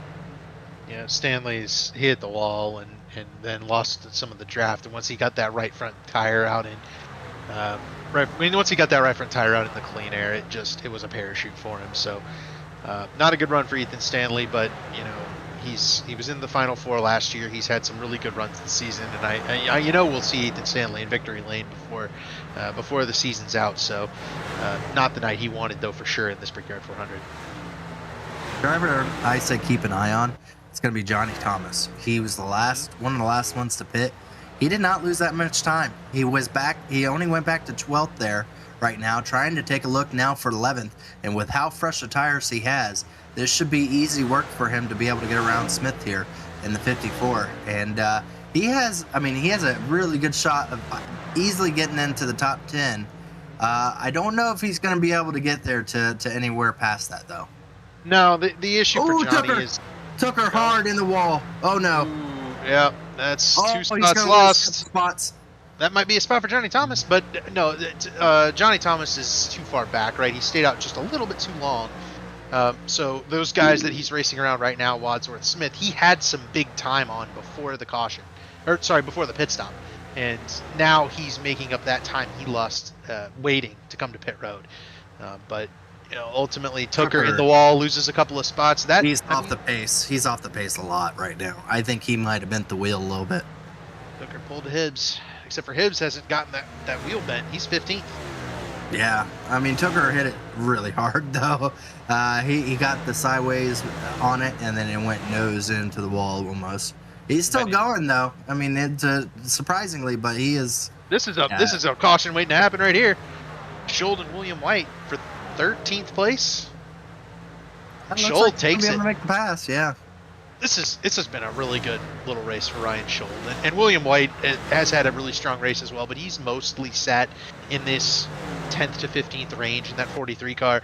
Ryan Schuld led this race for a little bit and almost won stage 2, wound up finishing 5th in that stage. He'll get those stage points, and he's gonna hopefully, if this race stays green, I think Schuld's gonna pick up a top 15 run, get those stage points. He'll be very pleased with that result, unless something happens to Scott Crump ahead of him. He won't move on in the bracket, but that might happen right now. Scott Crump to the inside, Chad Frankenfield, going into turn number 1 right now. So he's going to throw it in there. Where is Ethan Burrell going to go? Is he going to go with his favorite driver there of Chad Frankenfield? He's going to go with Scott Crump, or maybe we might see 3 wide here. But right now, Chad Frankenfield on the losing end here. I think it's safe to assume Scott Crump's Ethan Burrell's new best friend down this back straightaway. Yeah, he's going to get a nice, healthy shot here. And Chad's just going to concede here. I think he sees his race kind of go into shambles here at the end, and not gonna be able to put up much of a fight here. What Chad needed was a caution there at some point to get him fresh tires, and in that 3rd or 4th spot where he could come to pit road and then drive the good off those tires for 20 laps and go for the win. That was what Chad really needed. The race not playing to his favor there means that Chad had to save tires coming out of pit road, and you can see how far up the road Tyler Fode is, right? Fode's been able to save that right front tire, keep the rears on it. Frankenfield is not. He's backed up Scott Crump. He's effectively given Fode Caution on the field. This changes everything. Caution. Sunny D. Chris Wright, I think. Oh no. Sunny D. Chris Wright and Sunny D. On the front stretch. How'd he do that? Let's take a look. Oh, Kachow. Kapow. Was it Kachow? Oh, no, it is the 9. Here comes Chris Wright, and I think Corey was looking in the rearview mirror. Oh, Chris hard into it as well. Oh, Chris really hard. I think he Jesse Racimus as well. Yeah. I think Kachow's going to get the tally on that one, but yeah, one of those classic, you're getting a move put on you, but you're not lined up with the car behind. You're already making a move. So Chris dropping 3 wide. Corey looks in the mirror and sees 3 wide. When he looks in the mirror, that car drifts. Well, Rucker came off the wall a little bit. I don't think Corey moved. And I was putting that on Corey initially, but Corey didn't move that 73 at all. He didn't move, but also there's still a car in front of you. You might want to move. Fair enough. But Corey gets away from this scot-free. I mean, just because you didn't move doesn't mean that you didn't get the guy. We'll see what race control does. Looking at this again, I've already put blame on 2 of them. Next, I'll put blame on Racimus. I know. Corey is probably saying a racing incident in that case. He didn't have anywhere to go, but he also didn't try to go anywhere either. I know he says he didn't have anywhere to go, but pit stops for the top group. And yeah, I mean, Chris, it's funny, right? Chris Wright, we talked about, he wanted to keep the fenders on it, and that's not going to do it. Yeah. That is not, but going back to what's happening at the front of the field here, that was not at all what Pro Edge wanted that was running 1 and 2. Because not at all.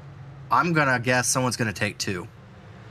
Yeah, I think that now's the time to throw it in. I did ask Vincent Isabella before the race whether or not he would think about taking 2 tires. He said no. Maybe not. No, I guess nobody. Yeah, he said no. I think that car's a little too unstable. Matthew Weeks off pit road first. Gonna be getting the lead here. Oh, Gavin Hibbs took 2. Gavin Hibbs. I knew someone was going to take 2. Why? That is I don't know why Gavin did. Yeah. He probably took the lefts. If I'm Gavin Hibbs, put 6 on. A driver that I was expecting to take too was going to be Johnny Thomas. He was last to pit. He had really good track position. He would have gotten the lead. He only had about 10 laps on his tires. I'm curious, Gerald, do you remember Mark Martin ever taking 2 tires? I remember Mark Martin coming off the racetrack before the finish at Bristol. I think it's more likely Johnny pulls that one than going for 2 tires here at the end of this race. And I don't think you're wrong, but it's just that's Johnny Thomas staying true. That's a me move, though. I would have a chance at winning it. And we've seen, 14 laps is enough to be fully aggressive on the racetrack without having to worry about anything. So I don't know if 2 tires would have, been able to accomplish that, but it's a good try to see, because 14 laps is just, when we go green, we're going to probably have green to 12 laps to go. And that's, right. Just enough time to where you're not tire saving at all. Johnny is 28th in points, but, he's run a little bit better than that, had some issues. Yeah, And but a win gets you in. It does. And, I think Johnny thinking big picture, as he kind of always is. Yeah, but there's no bigger picture. Well, maybe there's a little bit, but a big picture also is your face on Indianapolis winning streak here. But needless to say, it is what it is. We're going to have up front here Matthew Weeks having a very wonderful pit stop at a very opportune time for himself. Mm-hmm. He's going to be able to start up front here and be able to lead this thing coming to the final stages in front of his teammate. And those 2 drivers have been very close. So this could have been a pass for the lead here, or for the win. Yeah, that could be. And, you look at the cars behind, 2 Lake Norman cars running 3rd and 4th now. Scott Crump has risen through the field to 4th. The one I'm going to point out here is that Gavin Hibbs on 2 tires runs 5th. Chad Frankenfield, pretty much the most aggressive car in the field thus far this race, is 8th. He'll be on the outside of the car with 2 tires. Ethan Burrell is the car Frankenfield put in the wall a few laps ago. He's right in front of Chad in 6th. The question is this going to be the last time we see the yellow? The world wants to know. We're about to find out here. We're about to go green. We have 12 laps to decide who's going to be the Brickyard champion here. Green flag is out. They're already starting to zigzag in the back of the field. Matthew Weeks able to clear himself in front of his teammate going into turn number 1. Now our top 2 drivers able to be cleared out. Side-by-side battle for second, and it is getting exciting here, folks.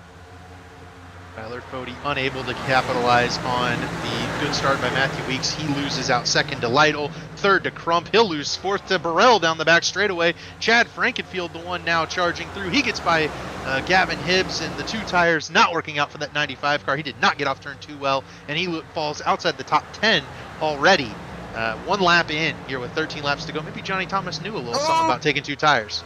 Cutlip getting pushed around a little bit back there, trying to be able to get through it. As he is able to. Gavin Hibbs just trying to find a spot to land here. Oh, wow. They're trying to wreck. Tires. It is getting sideways. Crazy. Cutlip sideways onto the front straightaway. That bottled the field up, and now they're going to try not to wad them up going into turn 1. Huge pack of cars right here at that 10th place. Ooh, took her into the wall a little bit. A few cars into the wall coming out of turn number 1 there. They are pushing it hard as we are coming to 10 laps to go in this event right now. It looks like Weeks is comfortably out front. Tate Lytle right behind him. Both those drivers back to trying to push themselves out in front of the field. Crump has gotten around Tyler Fode, and so has Ethan Burrell. Fode back to 5th, and now Chad Frankfield sees the 40 car in front of him once again to try to see if he can be able to get around. As our top 10 drivers are all single filed out here, Hibbs has found himself into a comfortable spot in the 10th position, and Wadsworth and Schold is our closest battle right now, side by side. That's for 11th with Fortner right there in 12th, or rather 13th, and then Hunter Smith's up there in 14th. So that whole group of Fords battling right in front of Johnny Thomas and Vincent Isabella, a couple of Mountain Man Motorsports teammates. There's the yellow flag. Oh no, Brent Jones hard. Brent, no. I saw Robert Hill get completely sideways, and Brent Jones had nowhere to go. That was a hard hit for both of those drivers. Yeah, that's the Was it via contact from a Leighton Norgard? Or Robert comes off the wall? Yeah, And Robert comes off the wall. Yeah. Yeah. And then Brent chooses the top, and that was the wrong place to choose. That was a hard big hit. hit. Hard hit.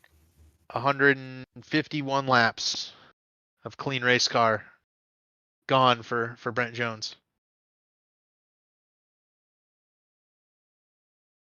Yeah, Robert Hill just started going down. Right. So That's a teammate, right? The three of them are all in the same call with Abbott Motorsports. Well, they can all go home together too now. Yep. Two of them can. Yeah, I don't. Brent might be hitting the infield care center, but that re-racks it, and now we look at the way this field's going to reset. It was pretty clear the outside was the preferred lane on that restart. The outside lane was moving forward. The inside lane was moving backward. We saw Scott Crump jump up 2 spots from, I think, 4th on the restart. Well, one spot up from 4th to 3rd. Ethan Burrell from 6th to 4th. Now Ethan Burrell will start on the outside lane. Chad Frankenfield will start on the outside lane. The fireworks on this restart, they might get pretty dicey. Yeah, to Robert Hill's credit here, it is a long race, and this track probably, I mean, in my opinion here, David, it wears on you. It is such a mentally straining track to have to focus on, more than just about any track, and to do a full distance.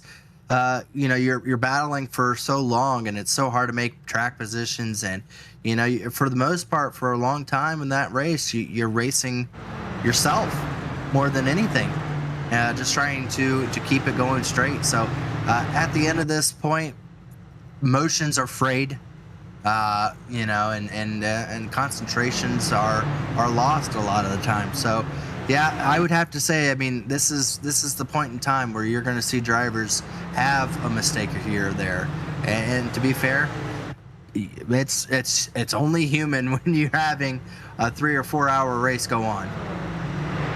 Right. These guys have been, fighting hard, concentrating hard for, a past 3 hours now. It's tough on us too, but we don't have anywhere near the difficulty these guys are having trying to wheel these cars around. And Ty McIntosh just spun on back right away. Oh, he's in the wall. Oh, boy. Ty, no. What in the world? No, Ty.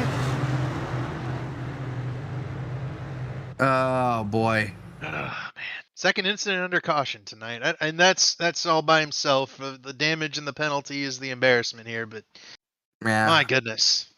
If I had a nickel for every time we've seen a wreck under caution, I'd have 2, which is not a lot, but more than I would expect to have. At Indianapolis, that is not how you warm your tires up. It's not. That is not what you want to do. I don't know what if he was trying to gas it up and try. I don't know what he was gear out. I don't know what he was doing. Yeah, there's the EOL from Race Control. Man, Ty, I race with Ty on Thursdays. We're gonna talk about it. We're gonna talk about that one at some point. Yeah, I'm not sure. So, he's gonna drop back to the back, which is a lot of positions lost. I mean, that he was running. He was. Consistently for majority of the race, in the top 20 for the majority of the race, and now at the end here he's gonna ruin a good finish. Right, and it's tough. 1 lap to the restart, and with Ty McIntosh now to the back, that'll open the door for some other guys who haven't been in the top 20 to move up. At the front of the field, Matthew Weeks won that race off pit road, and that has been the difference to this point. He and Tate Lytle set up exactly the same, with Weeks on the inside, Lytle on the outside, and the question will be, can Scott Crump get enough of a run to stay alongside that 56 car into turn 1? I think if he does, that might be enough to push Tate out of the groove, but we saw that outside line just so strong. That it's pretty dominant, and that might clear Ethan Burrell by Scott Crump. It might get Chad Frankenfield up past Scott Crump, and if you put Chad in the top 4, anything can happen. Well, folks, get ready. We're going to be having 6 laps of racing here to finish this. Make sure you keep your voice down. Don't wake up the children. We're about to get going once again for a chance at being able to put yourself down in history to win the Brickyard. It comes down to this. Is it going to be Matthew Weeks to go home with the big trophies this season? Or is it going to be Tate Lytle playing spoiler, the 3-time champ? We're about to find out. Green flag is out. 6 laps to go. Matthew Weeks is able to clear himself and get out front here as these drivers have just around 12 miles to go in this event. We're going to see how it plays out. Oh, driver in the wall, Ethan Burrell. These drivers are going to be pushing it hard here. Matthew Weeks' best friend is Scott Crump. He held Tate Lytle back on that restart. Crump now tries to clear to the top. He'll get in front of that 37 car, and Scott Crump holds third on that restart on the bottom lane. Chad in the wall. Chad's glued to the wall. Yes, they're pushing hard now. This is the point in time. You don't leave anything on the table. You try to get it here. Chad Frankenfield's going to try to run around on that high side. They're all trying to make up time on Matthew Weeks, who has a little less than half a second lead on the field here. Yep. Weeks trying to break that draft. It's Crump, Burrell, and Fody now clear through into that 3rd through 5th group, but all of them are fighting for that last podium spot. These two Pro Edge Toyotas have just been just significantly faster than everybody else tonight.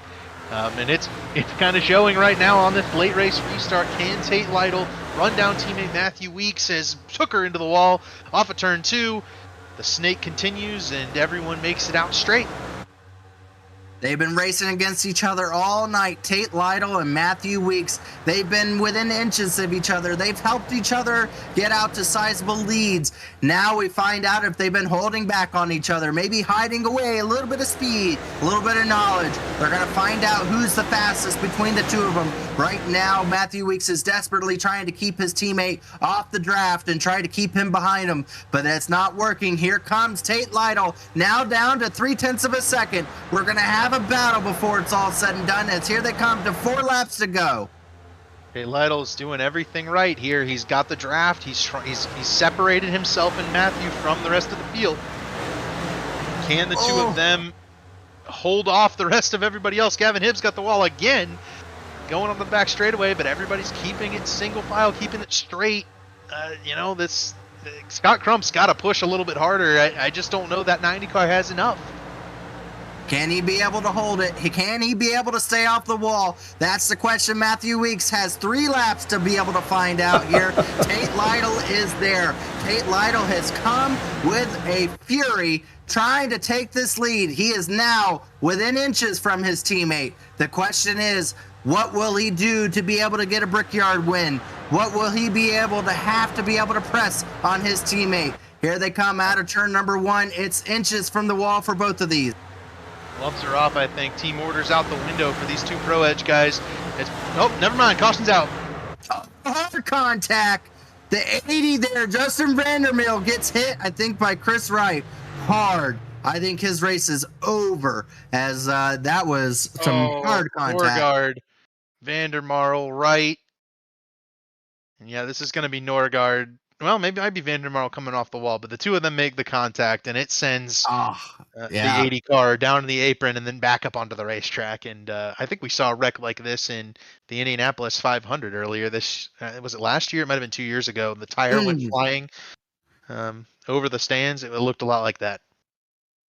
Luckily, the tires are a little bit more secured on these vehicles here, but needless to say, I think both of them are going to be out of the race here. As man, that was some hard contact by both of those. Chris Wright got quite a bit of damage from it as well. Chris not going to be, I think, overly pleased with the wrecks he's been caught up in, and neither of those were any sort of his fault. I think Chris mentioned before he just wants to be better at qualifying, and look at this. I mean, this is in no way his fault. Oh, good, he got really lucky there. Yeah. Oh boy, that would have been bad for Goodman there. It would have been. You know who this caution was not good for was Tate Lytle. This was a race-losing caution for Tate Lytle. I think Matthew Weeks, if he gets a start like he did, it's going to be game over. Wow. Oh, boy. Goody's going to have to look at this one back and check how close that was, because my goodness, that he was very nearly clobbered. He's lucky he didn't make a longer paint scheme, or that would have been game over for him. Oh man. Well, if you go to the what's the race sponsor for Murphy's paint scheme where it's 2/10 faster?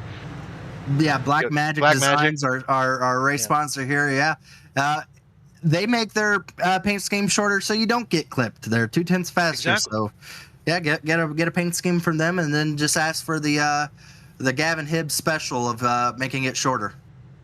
Exactly.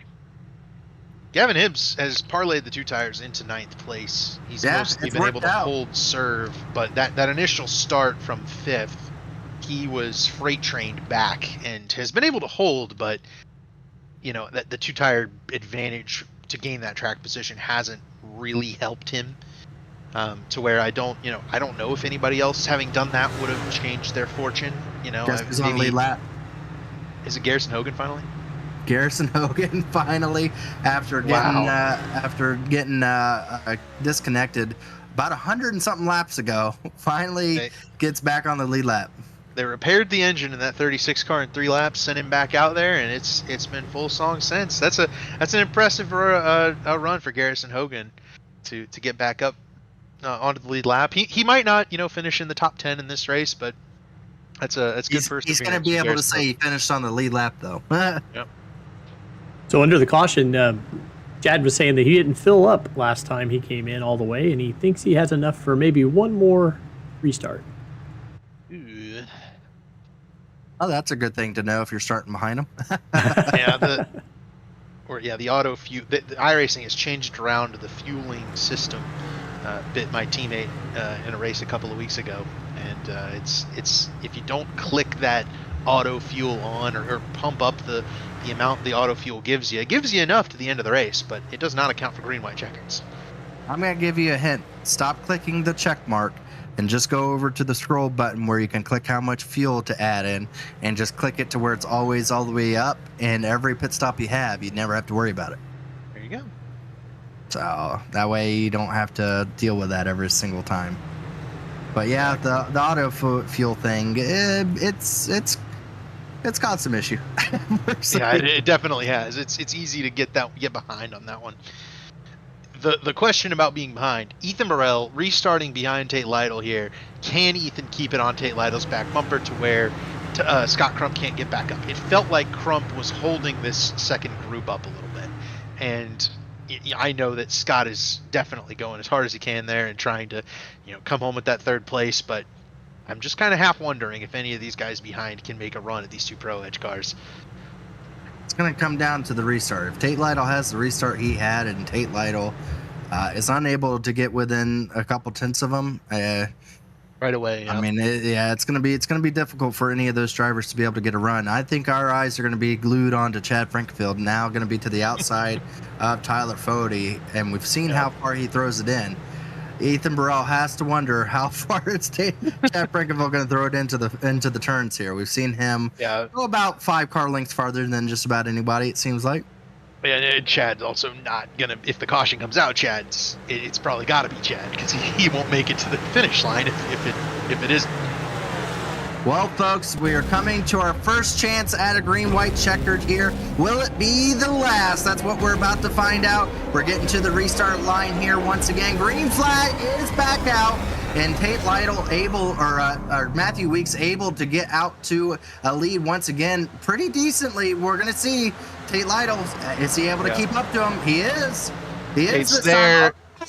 Burrell into the wall. Burrell slams the wall. He's okay. 37 cars all right. He's going for that podium spot. Battles for 3rd. Tate Lytle is not close enough to Matthew Weeks down this back straightaway to make any moves. Was not able to hold up to the back of him, but we're not done yet.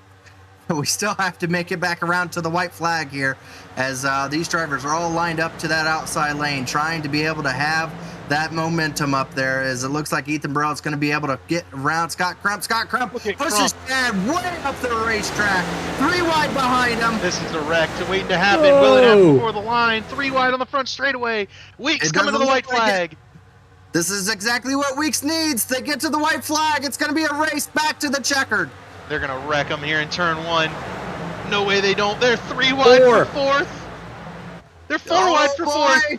Off the wall goes Tooker. They're still 3 wide. This is not good. Coming Imagine around. if this was for the win. This is still for a top 5. They are. I can't believe they made it through. Chad Frankenfield is sucking in. Pushing Bodie on the bottom. They're all pushing. Tooker to the bottom. Cutlip in the wall. Oh boy. Rim riding 1, 2, goes 3 is Trey decided. Holmes. Yeah, Coming 1, 2, 3 around is turn number already 4. there. They're already wrecking in the back, but up front here, it's going to be Matthew Weeks. Wins it at Daytona. Comes home and wins it here at the Indianapolis Brickyard 400. Bodie just blocked Fortner into the inside wall for 7th. What a finish. Matthew Weeks, Tate Lytle, Ethan Burrell, the podium. David Tooker finds a way to come home 4th after absolutely slamming the wall with about 15 laps to go. Chad Frankenfield does finish 5th after leading laps. Lake Norman teammates Scott Crump and Tyler Fode finished 6th and 7th. Gavin Hibbs parlays 2 tires into 8th. Jonathan Cutlip hit the wall with 2 laps to go. He finishes 9th. Justin Fortner finishes it in the top 10. Good runs for Wadsworth, Schold, Isabella, and Rawls, and Johnny Thomas completes that top 15. Matthew Weeks is your final winner. Man, what a race there for 4th. That one was exhilarating. Call him Big Money Weeks as he is able to get it done at Daytona. Now here at the Brickyard here, he wins the 2 biggest races of the season in the same season. An incredible feat to be done for sure. As you see back a few of the wrecks that happened. Kapow. Kapow. Corey is going to finish this race 21st. Michael Goodman with a top 20. William White getting wrecked on the last lap. That puts him back in 31st. Last car in the lead lap. Not a deserved result for William White. Definitely disappointing. Yeah, there was some hard racing going on there. We're going to go ahead and take a look at the finishing results here. Matthew Weeks able to win it over his teammate by only a little over 0.2 of a second there. Ethan Burrell able to come home 3rd for Do Good. Very good finish for a Do Good car up there. David Tooker able to get Pro Edge 1, 2, and 4 this week. Last week it was 1, 2, and 3. So still unbelievable. Chad Frankenfield, give a hand to him. All the craziness, all the drama that was from it, he's still able to get a top 5, but probably is going to be thinking about what ifs if he could have been able to been up front there at the end of this event. Scott Crump still came home 6th. A lot of these drivers are just thankful that they finished going 3 wide for a lot of that last lap. And then Gavin Hibbs, 2 tires, able to make it work for a top 8. Unbelievable job for that driver there with all the incidents that he accumulated there, able to come home. Jonathan Cutlip in 9th. On our top 10 final driver here, Justin Fortner, able to come home with a really good top 10 finish here. Yeah, want to shout out Ryan Schold, right? Led some laps in this race, finishes 12th. Good finish, good result for him. Another guy who led laps, finished well, Johnny Thomas 15th. Yeah, a lot of these drivers had some really good finishes to their names here, and consistency just ran in that position. And for the most part, could have been a lot worse. We know William White got turned around there, but that was really the only notable big wreck that we had. And that's incredible with how much these drivers were absolutely, going back and forth on that racetrack there. So, yeah, the incredible finish that we were able to witness here at the end of this Black Magic Design Brickyard 400 race. Let's bring in our 3rd place finisher, yeah. I'll give it over to you, David, to interview him. Yeah, I'll talk to Ethan Burrell. Ethan, you had an adventurous night tonight, buddy, but I think this might be your first podium for Do Good Motorsports. Take us through your night, especially at the beginning with that contact with that old 15 car. Oh, yeah. What a night. Oh, my gosh. I had a ton of pace in practice. I thought, I'm going to go out there, qualify good, stay up towards the front of this mess, and I went out to qualify too late, so I didn't get my fast lap in and started in the middle of the field. And yeah, I was just going along, playing the momentum, taking care of my stuff, and I guess the 15 just wanted to turn us around on the middle of the front stretch, trying to side draft for whatever reason. The the bottom line just didn't work at all, and we had all the momentum, and I mean he could have just lifted a little bit and got in line, but just turned us. Luckily for him, my car was not beyond repair. It was a big setback, and so I got to spend the last 100 laps chirping him, and got back up to him, and was beating his bumper off a little bit, and kind of just kind of used it as ammo to hype myself up. Really, I knew I wasn't just gonna go back out there and wreck him or anything. I just kind of used it as motivation and drove my tail off and got back by him and beat him and got a podium. So I mean, that's pretty good payback in my opinion. Well, Ethan, on top of that, you also got pretty fortunate on one of those green flag pit stops with the caution coming out, that brought you back into the pits to get, I think, all the rest of that damage fixed. Would you have been able to run into this podium if you don't get that caution? And then I guess take us through the last caution. So that second caution with the crazy restarts. Yeah, it's I that caution was pretty fortunate. Yeah, the only downside was I burned an extra set, but that didn't really matter because we had plenty. So yeah, I'm glad it fell earlier rather than later. It definitely gave me, plenty of time. I think I still had like half the race or so to pick my way back through the field once I fixed the damage. So that definitely helped a lot. And a lot of guys, I think chirping over the chat kind of helped me because a lot of guys kind of got out of the way when I was coming through the field. But I was driving like a psycho to get back up there. But yeah, at the end, I knew the guys up front, for Pro Edge were going to be fighting hard, and I was hoping maybe I could get a countdown on the starts, but no dice on that. But I kept restarting fourth, and that was perfect because the high side I could really pinch the bottom, and ended up getting to third, and on we went. And I guess take us to the future here. Ethan, looking forward, obviously a P3 that helps you pretty good in the points, and puts Do Good, I think, further into the chase. But looking forward into this elite season, which I'm trying to figure out where we are next. I think it's Gateway. Looks like it's Gateway. It might be Gateway. Yeah, it's good. Sure is. Unfortunately, well, so last week I won some concert tickets, and it was on Wednesday, so I ended up missing Phoenix, and that was a big hit, a big blow to me because I'm pretty fast there. I felt confident I could get a top 5, definitely a top 10, and I had to miss that, and that kind of makes me use my drop week on a did not start, and then my 33rd place finish at Daytona counts, and that set me back. So it's a good point tonight, all in all. I think I only got like 1 stage point, but yeah, it's big. Wins are not easy. I mean, this league just gets faster and faster every season, so to have an extra points cushion is always huge. And with that, give us some shout outs here before we send you off tonight.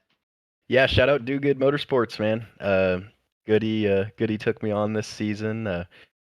Went for a change of scenery, kind of had the Pro Edge field set, and figured I'd bring myself over to Do Good and see what these guys got, and try to help them out, speed wise and with different adjustments, and also I felt like I had a lot to bring to the table for them, and they welcomed me with open arms. So Michael Goodman, Miss Goody's Goodies, Dustin Dewar, Jeff Green, have a great time racing those guys, and shout out to Weeks winning the race for Pro Edge, man. Oh, and All right, Betty. Shout out Betty for watching. All right, man. Well, congratulations on 3rd place, and we'll hopefully see you next week. All right, sounds good, buddy. 3rd place finisher Ethan Burrell. You want to talk to 2nd place finisher Tate Lytle there, Gerald? Absolutely. Let's go ahead and bring up Tate Lytle here and see how his night went. Tate Lytle, we got you in the booth here. Overall, really good finish, 2nd place, but you kind of have to go back to that pit stop and wonder what if. And just let us know what happened there. What kept you from being able to get off the pit road first and inevitably be the guy that was leading it here at the final laps? Honestly, I don't know. I felt like the pit entry was, maybe a little conservative, but it just came down to a slow pit stop. It was like 9 seconds for them to get the right sides, so unfortunate way to lose it. But almost came out of there with max points, won a couple stages. That'll put us for sure up into second in the points behind Weeks, and we got a couple good tracks coming up for us. Advanced in the bracket challenge, so hopefully we can go win that. And yeah, bummed to not win. Haven't won in the Cup Series in like a year and a half. It's been since like 2022 B. So I kind of itching for a win. I feel like we put ourselves in pretty good spots the last couple weeks. One of the faster cars last week and this week, and just hasn't quite worked out for us. So hopefully we can go to Gateway next week, a track that I've won at before in this car, and hopefully go and have some similar success. But yeah, kind of a bummer to come up so close to winning a crown jewel and not actually get the hands on it. But ran a pretty good race, and that's all you can really do. Control your own destiny and hope that the cards fall your way. But shout out to Weeks. Me and him worked really well together there. We had about 7 seconds on the field before that caution came out with 15 to go, and glad that at least one of us won that and still was able to get 1-2. Shout out to Days Gone By, Brent Wentz. He just announced he's be spotting for Takuma Sato again at the Indy 500, so that's pretty cool news on top of spotting for the 15 car in the Cup Series. So shout out to him, and he's running Days Gone By, so busy dude. Shout out to him. Shout out to Dad if he's still watching. He probably went to bed at this point, but yeah, I don't know what more we could have really done. I guess be more aggressive on that pit stop, but I felt like we had a big enough buffer to where I could be a little more conservative and still come out. And I mean, I was a car length behind him when we come out, so I don't know why the pit stop was so slow, but I've won him that way before, so it all comes full circle. At least a teammate got the win. Well, as you said, you had some really good finishes here so as of late, and it's a lot of flat tracks here. I mean, Indianapolis is very flat. I mean, Phoenix is very flat, and then we're going to be going to Gateway, which is also another very flat racetrack. And you kind of have to put all the experience together that you've had. You went to Phoenix, and you never got to lead the lap, but you ran second for the majority of the race. I think your average running position at Phoenix was 2.3 in the entire race, so definitely had strong runs there. Then you come here and you led the most laps, and you did everything you could to go about winning it, and then lost it on pit road in the last stages. So what do you got to do to get it put all together at Gateway? I don't know. Same things we've been doing. It comes down to circumstance at that point. I mean, Weeks could have still beat me there on that long run. I'd saved a little bit more tire, but all it really takes is one good corner, and he's ahead. And it's so hard to get enough of a run to get alongside somebody without any help. So, I mean, it's hard to say. But I mean, we just got to keep doing what we're doing. Obviously, it's doing pretty well, and at some point, the wins will start coming. But 3 hours is a long time to sit in this chair just to finish 2/10 behind the win. So a bummer, Again. but me and Weeks had him pretty well covered. Even on those short runs there, we were smoking the rest of them, and I don't even know how or why, but we had it rolling. Again, congratulations on the second. No, it's not what you want, but you still have a lot of races ahead of you to try to get it going for yourself. And like you said, a good start for Pro Edge is having an amazing season this season so far, winning out the most races so far as you guys continue to rack them up. We want to go ahead and let you do your thank yous and shout outs here tonight, as again, 3 hours is a long time, and there's a lot of people that allow that to make that happen for you. Yeah, I kind of did them. Days Gone By, Dad. I don't know if any of my work friends are still watching or not. That's probably 3 hours is a long time for somebody that doesn't really care about racing to be sitting there watching their phone. But yeah, I'm gonna go eat some dinner and hang out for a little while before I go to bed. It's still only 7:30, so we're For you. yeah, yes, exactly. Pros and cons, but we'll catch y'all next week. All right, that's Tate Lido. Congratulations on second, and good finish for him. We're going to give it over to David as he brings in our winner here, the Big Bang winner here so far this season. Yeah, Matthew Weeks. We were talking on Twitter just now while Gerald was interviewing Tate, and I got to ask Matthew. It looked like you and Tate had sixth gear. Take us through your night, because y'all just kind of took the lead and held the lead there, and were able to go get it whenever you wanted. You wanted to run down that 15 car. Yeah, I mean, I was fast. I knew last night when I was Ethan and I were a couple tenths faster than a lot of guys in practice. I was like, we're looking good, and then I knew an official a couple weeks ago when it was here, I was probably one of the better guys out of everyone with the tire saving and everything. So I let Chad just go out there and do what he does and drive his tires off, and then I caught him, and then Tate and I don't know what it is. We were just so evenly with the tires and everything. We were just hooked up, and we just decided to work together the entire race just to gap the field because we noticed, about after 22 laps on the tires, we was a couple tenths faster than a lot of the guys out there. So it was all about working with him. And one thing I do got to say, I'm sorry that I turned Chad early in the race. I got bumped and we were close. I know I side drafted him and I got bumped by Tate and it just turned him and I felt so bad. So, I was going to ask about the contact.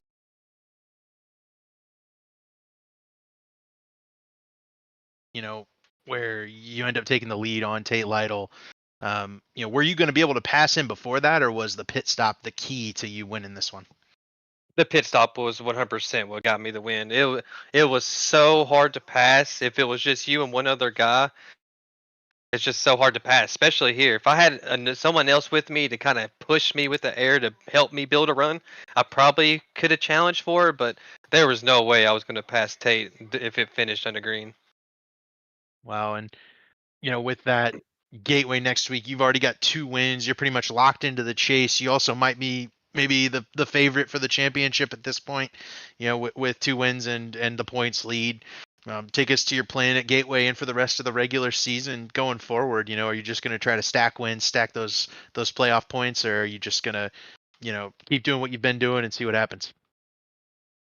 I know I think the next 3 tracks are going to be very weak for me, so I'm just going to show up and try to get good finishes because I'm not good at Gateway, never been good. I've never raced, I think it's USA. I've never raced that track in this car. Brands Hatch, I haven't raced that track since Gran Turismo, so I don't know how that's going to go, and I'm not good on road courses. So, but other than that, the rest of the schedule looks fire. I'm here to gain as many points as I can to win the regular season championship and try to stack more wins. I mean, I just want to win races. That's the best thing. And if I win races, I find myself in Kansas racing for another championship. All right, man. Well, I guess before we give you the shout outs, and you can give the shout outs in this answer, also mention that, you won both crown jewels. Take us through I guess what it takes to win 2 separate full distance races in this series. It's a challenge because the top 15 in this league is stacked, and I mean stacked.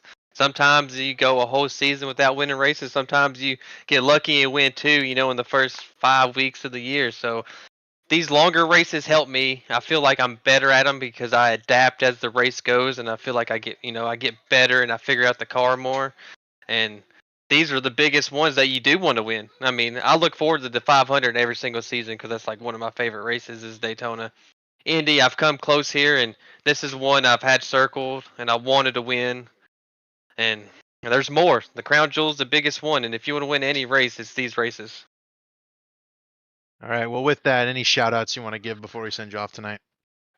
Huge shout out, Betty, watching, always cheering us Pro Edge guys on. Glad to bring home a win. All the Pro Edge guys. Tate was really fast. I know Tooker was fast. He was just stuck in traffic. We brought some speed. I know Clark was kind of having some trouble in the midfield. I know it's hard back there. Shout out to all the fueled up guys and Justin Vandermeer with all my paint schemes. You can hit him JV Designs. He makes all mine. They look amazing. And John as well with his JD Designs. He makes amazing schemes. Everyone that watches, all you guys in the booth, you guys do a great job. Chad, he runs the league, and I apologize again for accidentally turning him. I'm so sorry that happened, but it is what it is in this racing. And everyone that watched, dude, it was a good race. I hope you enjoyed it, and on to next week. Awesome, man. Well, congratulations on the win, and have a good night celebrating. All right, man. Thank you. Y'all have a good one. And with that, we are done for the evening. Yeah, I'm excited to. If you want to tune in tomorrow on the Simply Racing podcast on YouTube with the Belly Up Gaming or Belly Up Sports, You can be able to rewatch some of the wrecks here. We go through the field and see the wrecks, see the finishes, see the controversy, and get a good look back that maybe some things we've missed or talk about some things like that. We're going to have Jeff Green as my co-host, where Jeff Green is always a fun, interactive guy. I can't wait to see his perspective on some of these issues that we've seen. And we go through back and see the brackets and who goes up against each other in the brackets. And then we're going to have Chris Wright in the gauntlet tour there. So tune in tomorrow at 8 p.m. And I think it's 8 p.m. and we're going to take a look at the race there and all the interesting interactive stuff that we have going on. I think you guys, this has been an interesting and fun Indianapolis, one of the harder ones to pass, but overall the action was nonstop throughout the event. So thank you, Dave Huckleberry. We're doing all the beautiful shots here from Indianapolis, and thank you, David Westergreen, as you did an amazing job here tonight, giving me all sorts of Confucius quotes and things like that. It was an interesting event for us. I still don't know who Confucius is. We'll figure it out. Confucius said, and we thank you everybody for joining us here tonight. Tune in for us next week as we go to Gateway, a fun racetrack that's going to also produce a lot of side-by-side action.